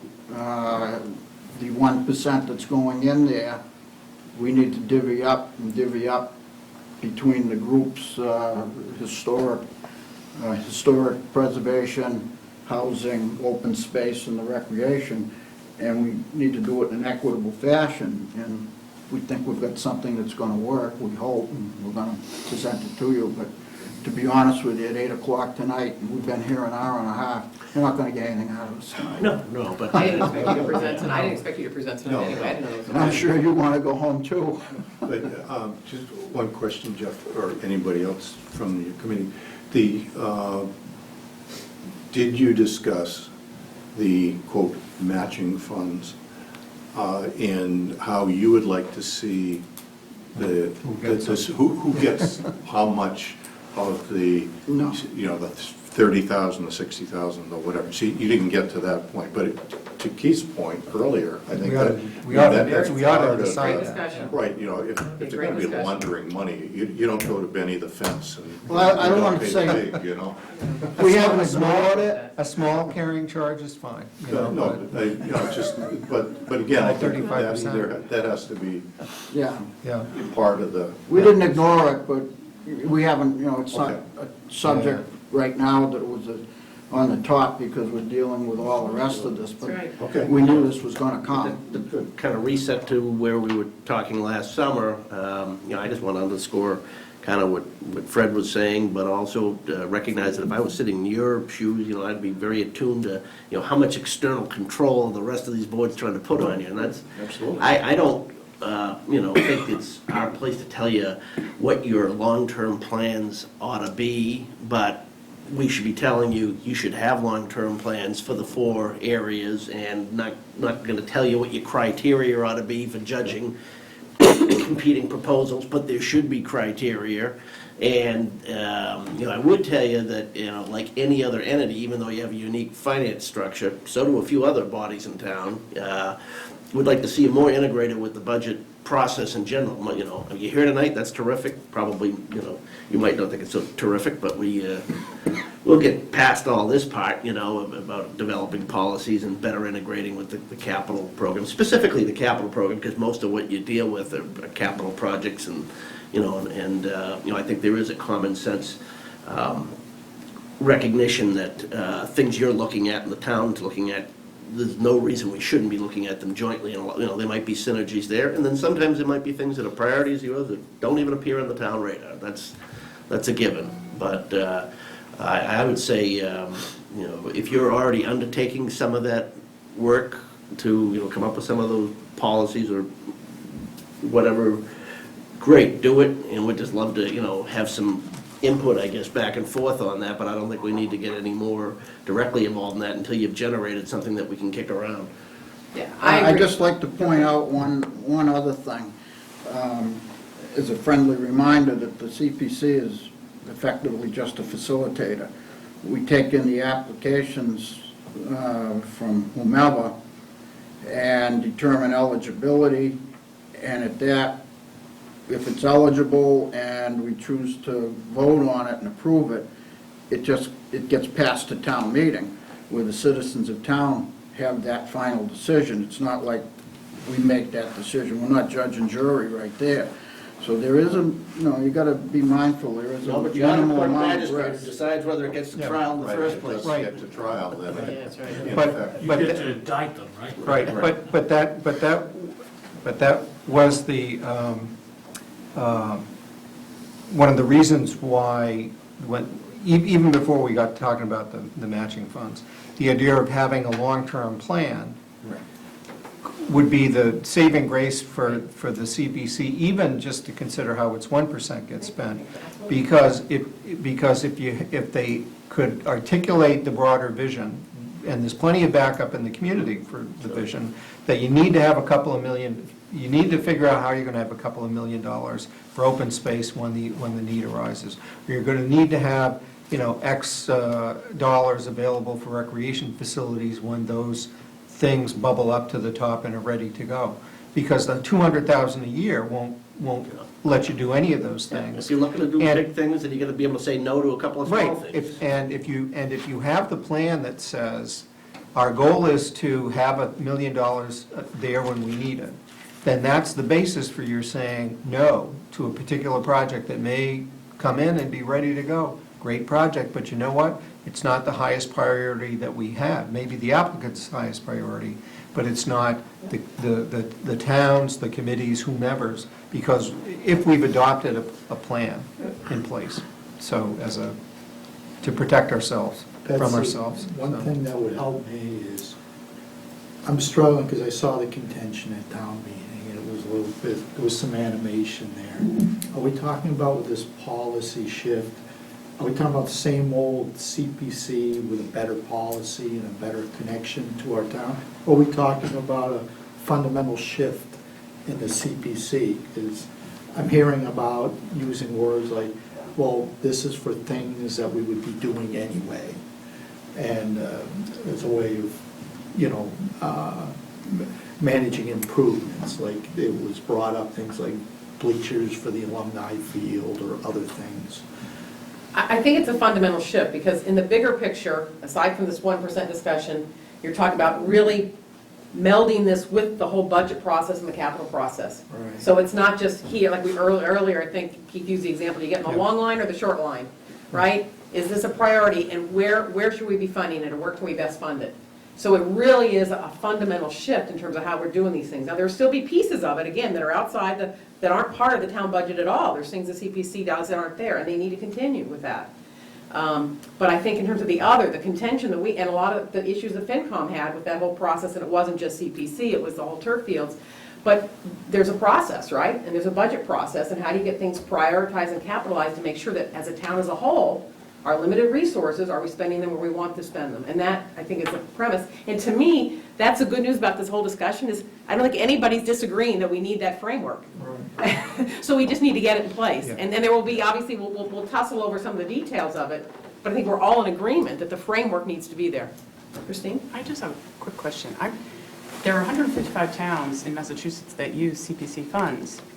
Do you guys ever talk to the other towns and find out what they do? Like when you're writing up the plan, would you talk to them? That came up at our last CPC meeting, as a matter of fact, and I indicated to someone that asked that question about 4 times that perhaps they should go research that. So we're looking into it to see how they're handling it. Someone said they had been to Maine. Right. Oh, Rick Finley. Oh, So Rick we're also looking at the state leadership of the CPA for guidance. Community Preservation Coalition, Stuart Saginaw. We're also the first town to adopt the amended CPA to add allowing Is that true? additional Is that right? funds. That the only other, I didn't know that. the bill was passed, the amendment was passed in 2012. It took DOR, they still haven't issued the guidelines on how to adopt, on how to do it, but several cities have adopted the amended CPA. But Littleton was, when we did it, at the ballot in May, that made us the first town to ever do it. So this whole dynamic is changed, and I think and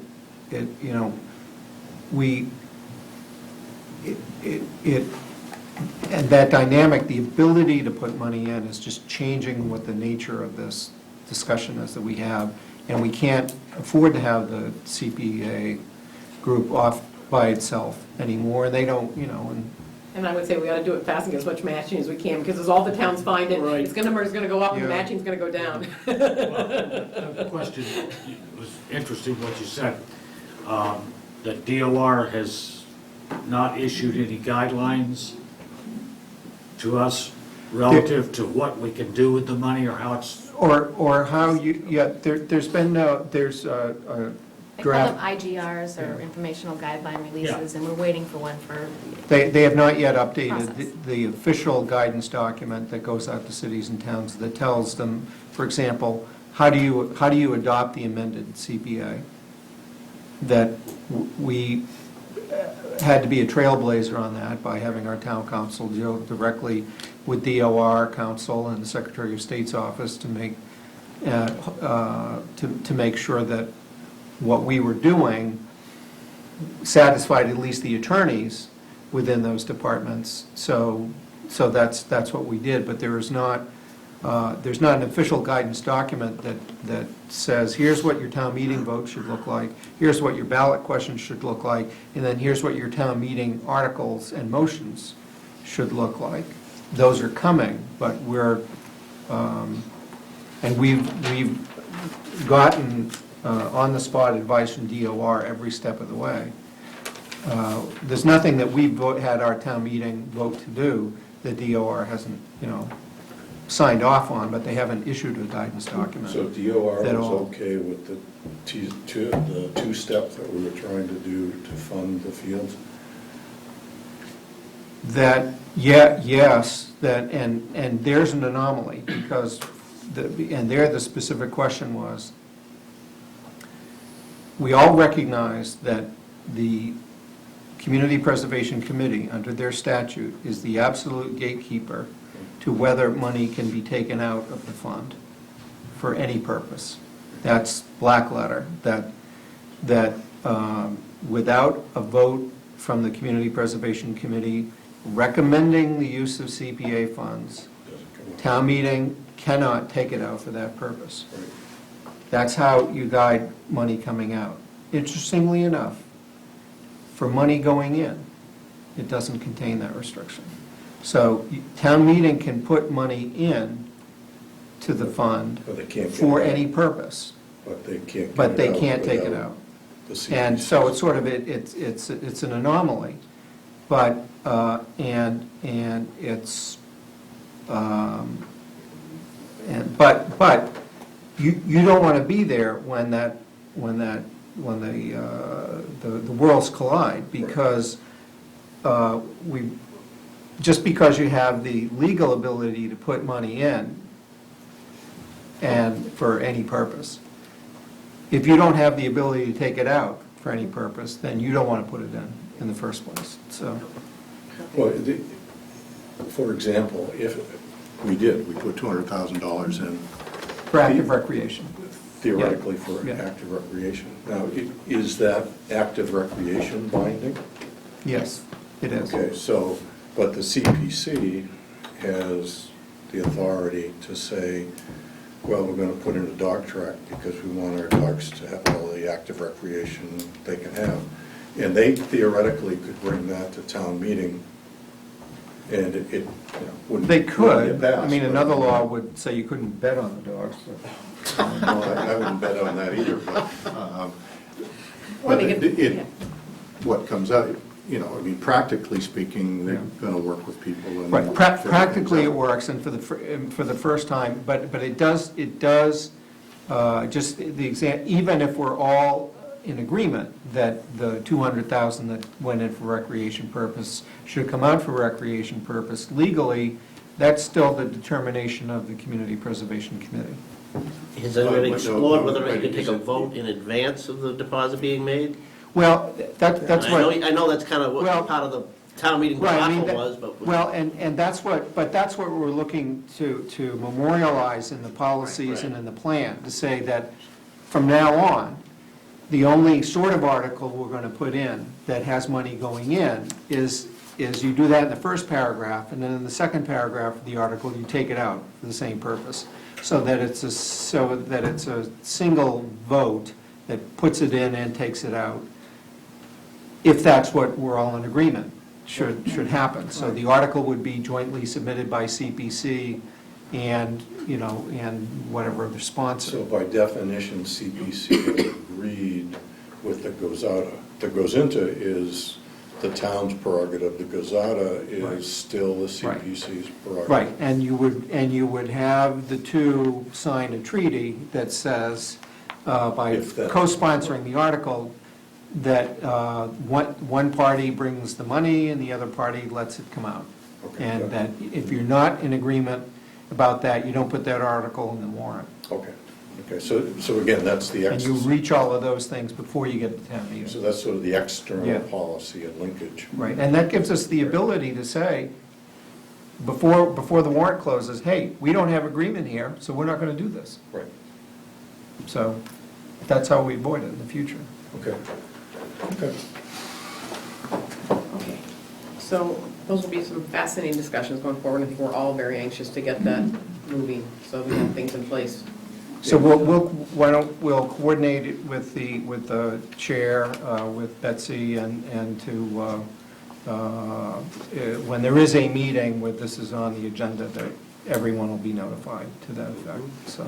Because that was going to be my next point. So you kind of got nominated to be on this Financial Policies and Procedures Committee, but what we talked about today, do you want copies of the policies and do you want to get into the whole discussions? Or do you really just want to focus on the CPC No, they're not part of it? invited, they're not invited to the rest of the party. They're only dealing with their specific project. Yeah. That's my part of my concern. Well, that's an unnecessary complication. I mean, obviously, they're gonna be in the dialogue, and they have to agree to anything anyways, but nobody needs a seat on that group in order to sit and talk with It's us. open meeting, anybody can come and do that, so. So it was a way to make them feel welcome when we get together, so. I hope they've always You're felt. always welcome. Thanks, buddy. Hey. Always looking out for you. Brian. No, in a large measure, you know, we're waiting to hear what you folks decide, too. I mean, you have your own internal capacity to draft things, and that's, you know. And it that's- sounds like they have And there's some. statutory, protection under that, too, so. So if you're available, because it's getting late and apparently it's still snowing outside, maybe you can come back in 2 weeks. We're going to meet. Now I got to get, which hat am I have on here? Yeah, well, both committees are scheduled for the 16th. Right. But the 15th, I mean, I'm hoping we have enough joint topics, don't you think, to go over budget directions? The 15th is a selectmen's meeting. That Selectmen's was- meeting. I It just had been gotta on our figure planning who I'm calendar. We gonna haven't had a call. joint meeting since, No, it well, wasn't on my calendar. September. I think I have it on the calendar. So. I'm not sure that, like I said, I haven't received any information from the school committee. I asked for the budget documents again today, and I haven't received. Well, I didn't think we were predicating it on the school committee, it just was, you know, was part of our overall schedule. So they're not gonna go with 550? What were you gonna give them? Was that an increase, 550? Yeah, that's what I'll go with that. Well, if they have meetings already scheduled and your agenda is full, I'd just as soon not show up and be heard at 10:30 at night. Well, we had the budget presentations in the, a couple of weeks ago, and if we don't get something by the 15th, then we're looking into the middle of January probably, or early January, and that's, what's the value of getting a jump start on the budget process if the next time we discuss it, it's 2 months later?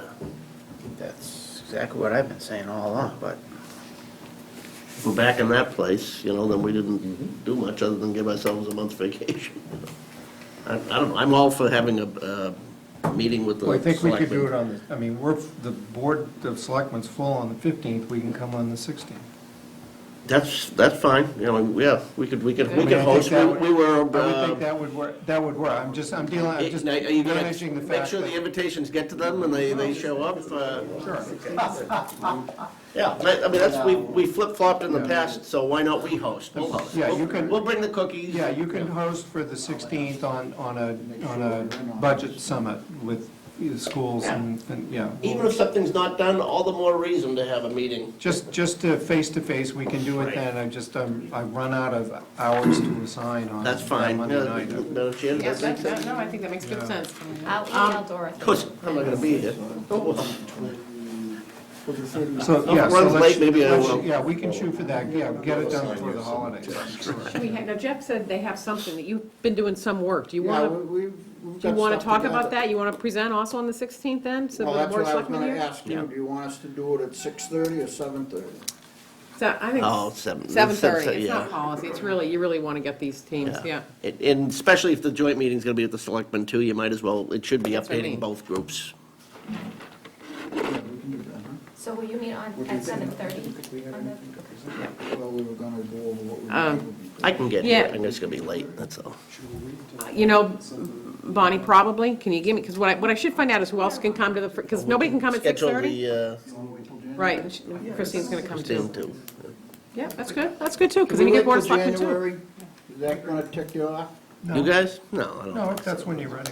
Yeah, When you're ready, it could just be, yeah, let's do that. want to do But January? if we're looking to get, again, if we're looking for things to be in place by town meeting, you know, can't push Well, too we'll far. have to be too, because we got stuff to. The nice thing is, that this would be a twofer, you get both the finance and. Yeah, that's the other And positive. Board of Selectmen together, so rather than doing two presentations, you get to do one, but that would be on the 16th, so, but, Topic probably should be on the agenda Yeah, anyways, just, put it on the agenda. I can have my draft done in in the, time yeah, for- just because it's an opportunity, we're gonna have both selectmen and finance committee together. Right. All Rather, right, but can we still do our big thing in January? Sure. Sure. Come on. Yeah. Huh? Yeah. give us something to look forward to, Yeah, Jeff. but you can plan to come on back for the 16th. please, just, For a 16th. anytime you have something you Yeah. want to come and talk to us about, just let me know, so I get on the agenda, please, come.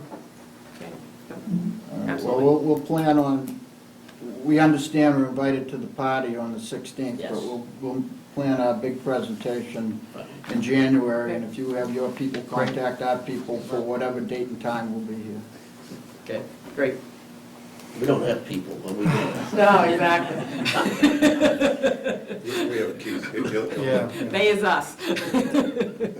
All right, we'll be back. Thank you. All right, thank you very much, thank you. Drive carefully.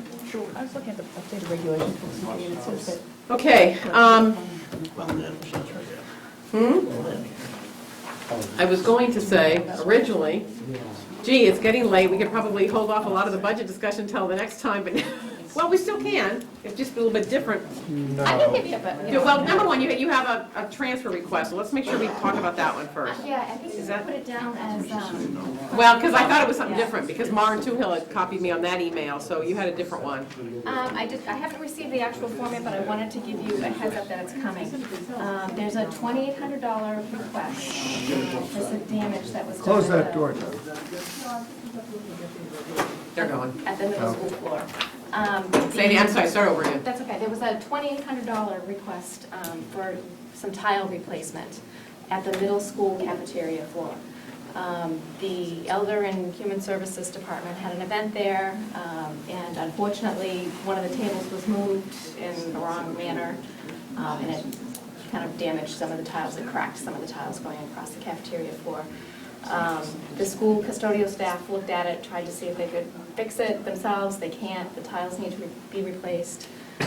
They've received a quote from one of the vendors that's familiar with working on them, and it's in the neighborhood of $2,800 to do the repairs. The Elder and Human Services budget obviously doesn't have that type of funding to make those repairs. The school department wants to have them done. So it's a matter of getting together. God knows, they don't have the money. Right? How about school choice, huh?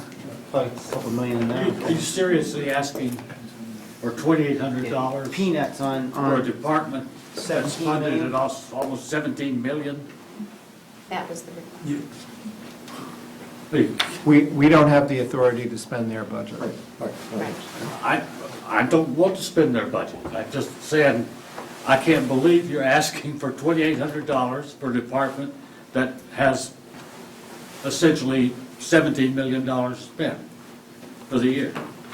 You can't find $2,800 and say, geez, you broke my tiles, but that's all right, we'll fix them. That was the request. We don't have it in writing anyways. I wanted to give you a heads But up. wasn't there another one for veterans, John Borowski? Yes, he is getting together the final figures too. On his, he's looking for, it's a few $100s, I can't remember the number off the top of my head, but I did give you a heads up yesterday. What was that?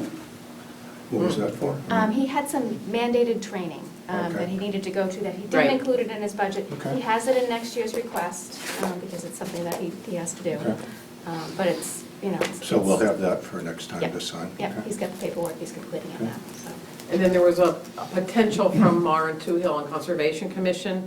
I'm sure you were copied on that. I don't remember that. There was something that somebody was gonna give them some land or give them a deal on some land, but they needed to pay for An the, appraisal.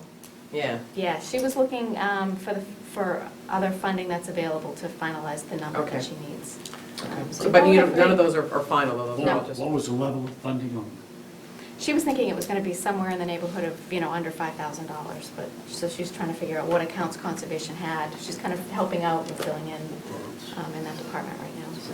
On any of them, though, if they become real, I mean, we should have a backup. Oh, yeah, I mean, I'm Yeah, just yeah, giving you a right. heads up, they're not, So these were just heads up, so we're not voting on something. no. Right. no. But I didn't understand, I thought there was gonna be an actual one, I but think we the don't. auditors usually require backup on a reserve fund We haven't always transfer. got 'em. Right. True, True, we haven't, I agree on that. Okay, Okay. so what, you wanna give us a synopsis of what we've got here and what we need to look at tonight? Sure, absolutely. Basically, what I've done is I've loaded the operating budget requests from the all-day budget. Which would you rather have us look at first? I think I will walk you through this Okay. first, and then give you the detail, because the print gets a little small on the other documents. So what I did is I looked at the level staffing budgets versus the mission budget request for each department to figure out what the deficit or what the funding level requirements would be. So on the level staffing requests, we have 1.5 million in increases over the fiscal 2015 budget as appropriated, or approximately 3.68% in increases. On the mission budget, we have approximately 2.6 million in increases over the fiscal 15 level, or a 6.36% increase. What I did is I summarized the increases across particular jurisdictions of government. So the town operating budget, I'll walk you through that. On the level staffing budget, it's a $288,000 increase, or 3.86. It's kind of a false high, and the reason behind that is there are two budget adjustments to the department budgets that we took like for the building inspector. He pays his electrical inspector and the wire and the plumbing inspector out of a revolving account. The fees go in and then the money goes out. Those positions with the new Department of Labor guidelines and IRS regulations, we need to pay them out of the general fund. It's budget neutral, so I just transfer the money in from the revolving fund, but I have to pay them out of the general fund. So it's an increase that is completely offset. The same thing happens with the conservation agent. There is a portion of their salary that's paid out of the wetland funds. So I need to move that as a transfer, and I need to move the expense into the general fund. If I take those two out, they total about $100,000. If I take those out, the actual budget increase is 2.5%. So it looks like 3.86. The real net increase is 2.5 because the others are offset by revenue streams. Within the level staffing budget, I do have an appropriation in there. We had originally started with $500,000. I moved it to $550,000, and again, this is just my stab at creating the budget, but it addresses the reference to the salary increases, the contractual increases that were brought up at the hearing. So we funded that. Have you reached out to Steve or Kelly? I've reached out twice, yeah, and I know they're working on the documents. Yeah. They're just not finalized yet. But they're aware you're using a placeholder number, Yeah. but we welcome their placeholder number whenever they come up with one. Okay. Didn't Mike mention like sped transportation was like 100,000, or sped tuitions was some other increases on top of steps and lanes of the contract? Right, and some additional staffing that they're looking for and some other equipment. So, Right, yeah, so- but I don't have any backup on Yeah, that yet. So right. Yeah. that'll be in the mission budget, so that info's there. I kept the same level of school reserve spending at $750,000. The circuit breaker funds are about $825,000 that they need to spend. So this still does give them a cushion of, leaving another $125,000, So they spend 825,000, how much they have in their total? They have more than that. What we do is Because they rolled over a year's worth, right? right, so we have to spend the A revenue. year's worth, last year's. We have to spend the revenue that they received in last year. Yeah. So that's in there, plus what they're receiving for this year. That's the way that we we've Yeah, worked it out, so right. that it's legal and it's, they're spending what they need to spend out of So Subcommittee. they received about 825 last year. Yeah. What do they expect to receive this year? Still in the 870, 850 range, or are they Yeah. expecting less or more? From the preliminary stuff that I saw online, it looks close to the same, but from what I saw in Steve's budget packet. But Okay. again, I don't have final numbers Okay, yet. but just so we're not creeping up and then all of a sudden, Yeah. our new fiscally responsible governor gets in and decides to. Flash circuit breaker. And didn't they do some mid-year cuts? Wasn't circuit breaker on that mid-year cut? That was proposed. Proposed, did it go through, or what, I don't No. think it got shot down by the house or something? Not yet. Not yet. It will get shot down. And it wasn't a lot of money though, right? It was like a No. 10% or, I It's a forget. parting gift to the state. There are a lot of 1.5% cuts on that list. There were Yeah. some, like, Chapter 70 pothole funds, which are beyond the general fund stuff, that was cut significantly, but wouldn't really impact Yes, it's nothing. where we're here. The technical school assessment, I have it in there at $675,000. It depends on enrollment, so we'll know more on that in the next month or so, when those figures come out. Roadway charges. But it went up that much because you're expecting additional enrollments? We don't know. So Okay. because You the think cost so. per student is so high, I want to say high, but it's Yeah, it is. It's high. because it's a technical school. Yeah, okay, it's okay. So I have to put something in there to start the ball. Do we still have the 2 kids at Minuteman? One of them will be aging out. We'll have one next year. Okay, so just one for the 16 budget. Yep. Okay, well, that's good. That's 20 grand, it's over 20 grand for that one. Yep. Okay. Absolutely. Roadway, other charges, which is primarily roadway and any other assessments that are paid by the town. There's a small increase of 31,000, primarily the roadway improvement plan programmed increases. Debt service actually goes down.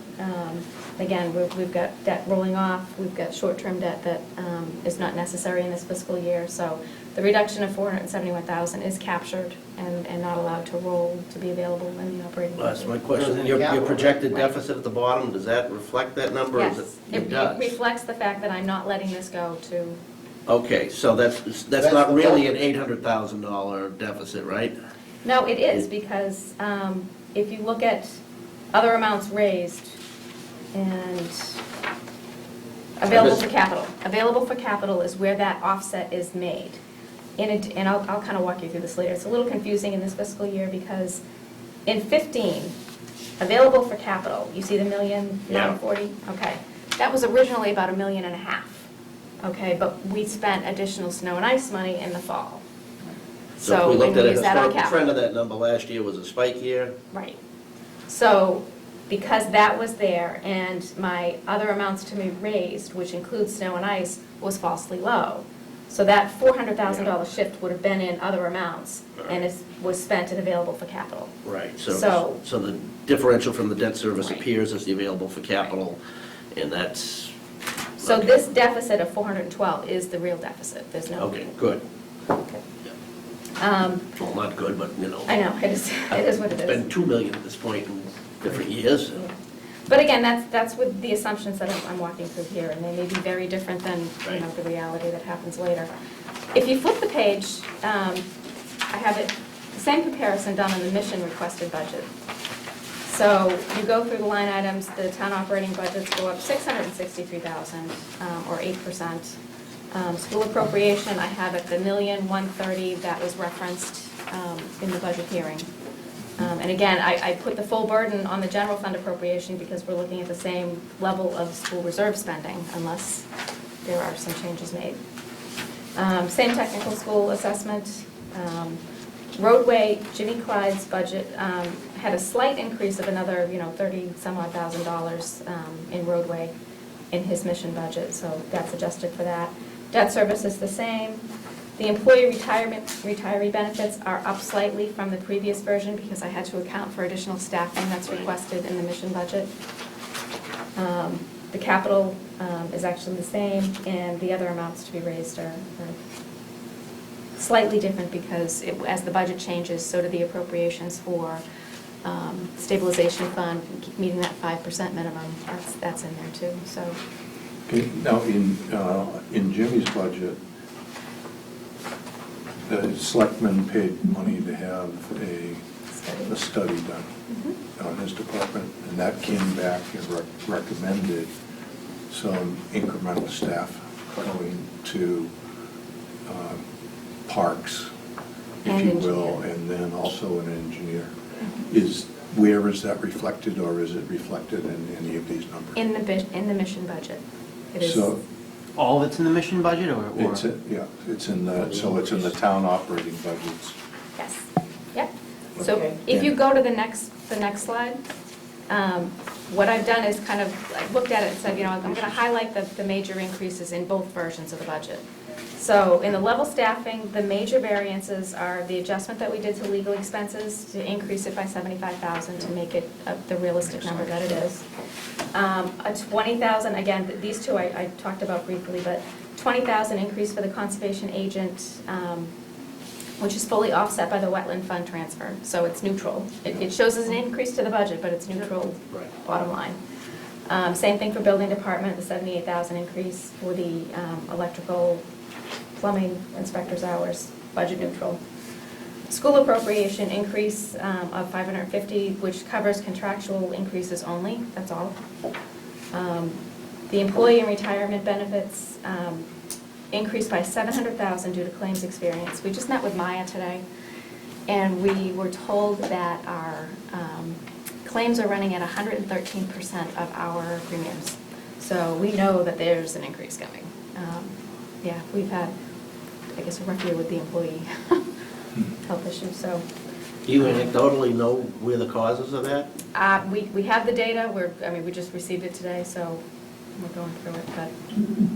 But it's not workman's comp for the most part. No, this is It's health just- insurance. This is health insurance for both employees and retirees. So it's just claims, right? Yep. Claims are outpacing the premiums. Employee, let's see, all step increases are programmed as due. The back one has the highlights of the mission budget. And Betsy, I tried to address this in the FTE equivalents that you had requested. So the highlights of this is a .375 or 15-hour-a-week FTE increase in IT for Nancy Glencross's department.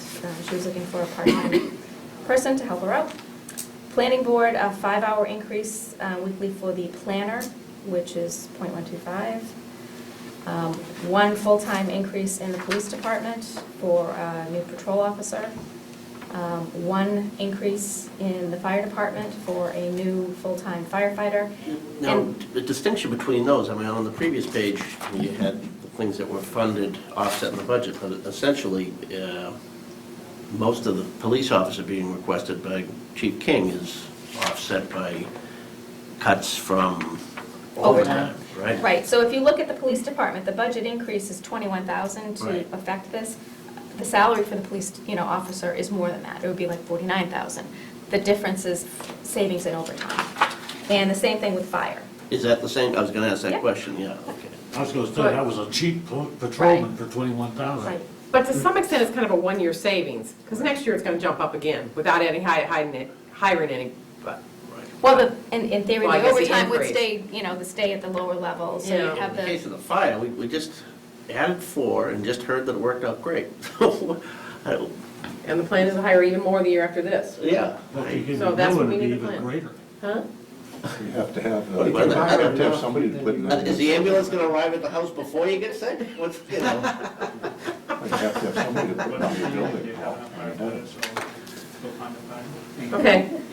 and this is where the highway department one is referenced. There's a three FTE increase in highway, 2 new full-time positions for parks laborers, and 1 engineering position. So all 3 are full-time and would be benefit eligible. There's also a $75,000 increase in the fringe benefits to cover, health insurance for those particular positions. So what happened, where did Park and Rec fall into this? That's the one thing I made a note over there when I was Okay. saying, oh, I forgot the Park and Rec one. It's in here. But it was an additional 100,000, 96,000. Because they didn't really submit a level staffing budget, as I recall. They just did a mission budget. Right. Their level staffing budget, the way that we appropriate it, would have the same support, same appropriation that we did in fiscal 15 and 16. So So that's what's in the level staffing is really level staffing? it's level, yes. Okay. And in 16, in their mission budget, I put the full 198,000 that they were looking for, rather than the... No Easter Bunny budget. So if we look at the 663 variance of the mission budget, we take the 288 out, which was the increase for the level staffing budget. Takes us to 375. We have Jimmy's 165. Brings us down to 210. And then you said Park and Rec is in there for? It's another 100. For 100. It's an additional 100. So that's Park and Rec. And what's the other 100? Ballpark. It's got to be one or two people. Did you get the fringe benefits? Yeah, I got their fringe benefits at 75. There's an increase in the stabilization fund transfer because the budget amount goes up, so like the 5% Schools was what, changes. 1.5 positions at the high school, is that what the school budget? That's one of the, This is above the school line. This is, the 663 is Just above doing the the school 60, line. Fred's just looking at that. Okay. Just trying I was to- just looking at the I town thought you were operating. looking at the mission, okay, you're just looking at the town, I'm sorry. Yep. Right, no, because it's useless to look at the school number at this point. We don't have enough, we don't have any details. So the 100,000 is either more headcount or What do it's you have, the fringes. legal expense? I don't know, the. 75,000 for 75 for legal. legal, Yeah. okay. Yeah, so that's it, that's all of it. So Yeah. it's Jim for the three heads. IT. Yep, IT, planning. And Park and Rec, basically.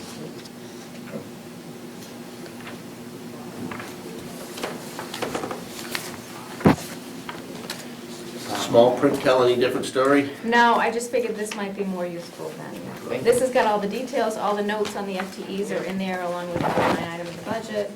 I also have them forecasted out to fiscal 20 if you're inclined to so look. You know, it would be, and I very much appreciate that, and it only makes the pagination even smaller, but as we just discovered on a couple of points, a little bit more of the historical somewhere, I don't know, maybe not in a printed document, but if you could, in email form, go back a few years, helps see some of those spikes and things. Well, I'm building this presentation for the next, for your next meeting, which now will be the joint Your meeting, joint so it's meeting. appropriate anyway. But Saving I you a was night gonna- out that way.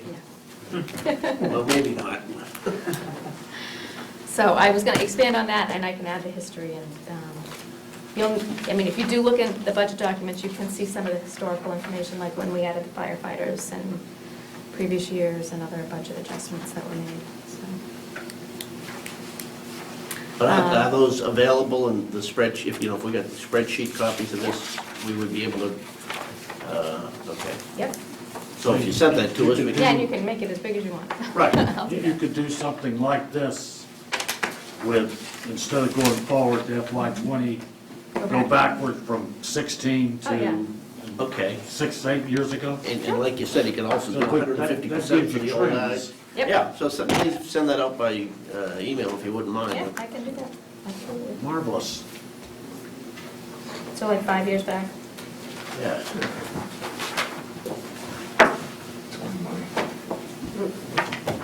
Like I said, it's in the worksheet already, I just have to open the cells. Make our lives a lot easier if we have a school department budget, so you know. I tried.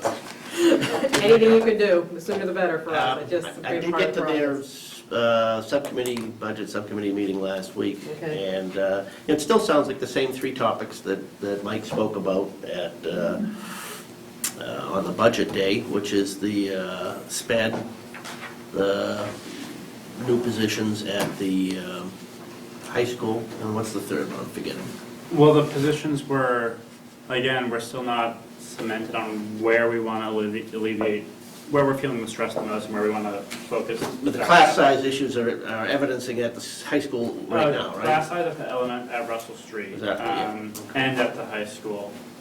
So earlier on, we were looking at seeing if it's possible to add it, maybe a 0.2 or a 0.4 at the high school, and then other staff elsewhere. But we've looked at a lot of different models, so I'm not sure which is most up to date. So there's the special ed circuit breaker, the staffing changes, the salary increase. Right, salary increase, which we're already accommodating, that's fine, okay. My takeaway was that they were gonna try to get, I should say, not they, while you're here, you guys are gonna try to get projections and requests earlier than had been the case, and the other good news was, doesn't sound like much had changed in the months from when we first got a projection on it, so. Yeah, which is a good sign. Yes. Trend lines are steady anyway. Which is always nice when a trend is a trend. Right. So, and I was very pleased that you were part of that budget subcommittee. I mean, I think that the closer working relationship, obviously, we can have with the school committee. I mean, we're all in this together. Yeah, And so yeah, to work it that way more, I think that's awesome. Peter was only not invited by an oversight, because I don't think Kelly had his email address, and he has it now, so in subsequent meetings. That's great. That's really, I think that's really huge. Because it's a more black box. That's the part that people just get nervous about, you know. Yeah. We're all doing the right thing, so we just need to make sure everybody's aware. Blackboard, okay. Blackboards are okay, black box, no. Whiteboards, smart boards. Smart boards. Blackboards. Anything else? Anybody else have anything they want, questions about this right now? They want to talk, well, we got the Bonnie here and so on, or? Nope, all right, quickly, minutes? Did we? Did we send those out or not? From last minute, from last meeting? They went out. Yeah, they went out. I think I didn't have 2 any weeks ago. changes to the minutes this time. I just left them as is. I said, okay. No, I Oh, would read that them, have I been said, for the okay. all-day meeting, or that would have been the No, last I meeting? have not had, No. every time I get a few minutes, I run up and This is- try to. You're gonna take those to Botswana with you when you go and No, draft them there? You can't go until you're done. Can't they just print out, does LCTV have a? Yeah, it's just a, like There we go. DVD. Yeah. Maybe she's the one hitting on the website. There you go. Yeah. All right, this is great, guys, I want to go home. So, people did get the minutes, there were not any adjustments to it, if you read it, can we approve? I mean, I read it and I said fine with it, so I Did need you to. Alex, have you had anything particular why you came tonight, or? Oh, do we have, I'm sorry, that's a good question. Did you, He you have had anything a full particular week. you want to bring to the? He had a detailed budget he was going to present, if you want to I'm just gonna ask for mine. Well, you missed that part of the meeting. Gotta get here early for that. We ran out about 6:45. Thank you for mentioning this. I'm seriously, do you? I'm just here to listen. Great. Okay, anybody want to make a motion on the minutes? Move that we accept the minutes of whatever the date was, Yeah, what was the date? Second? The date All those in was favor? October 21st. 21st. No, wait a minute, no, November, would have been November, the last meeting we had. Was it? It was October 21st. We didn't meet in November? We didn't meet because. Oh, because we had, that's right, we had that town meeting. Although we should have minutes from town We meeting though, met, we too. met at town meeting. Yeah, but and Jennifer took those minutes, so, okay, Jennifer thank you, you're We right. need to track it's those October. down. Okay, thank you, October. So, all those in favor? Aye. Opposed? All right, any other motions people would like to make? To adjourn? Second? All those in favor? Aye. Opposed? Good meeting, All right, thank you, thanks, Bonnie, thank you, everybody. Keith. Thank you. Thank you, See everybody. 2 weeks from tonight.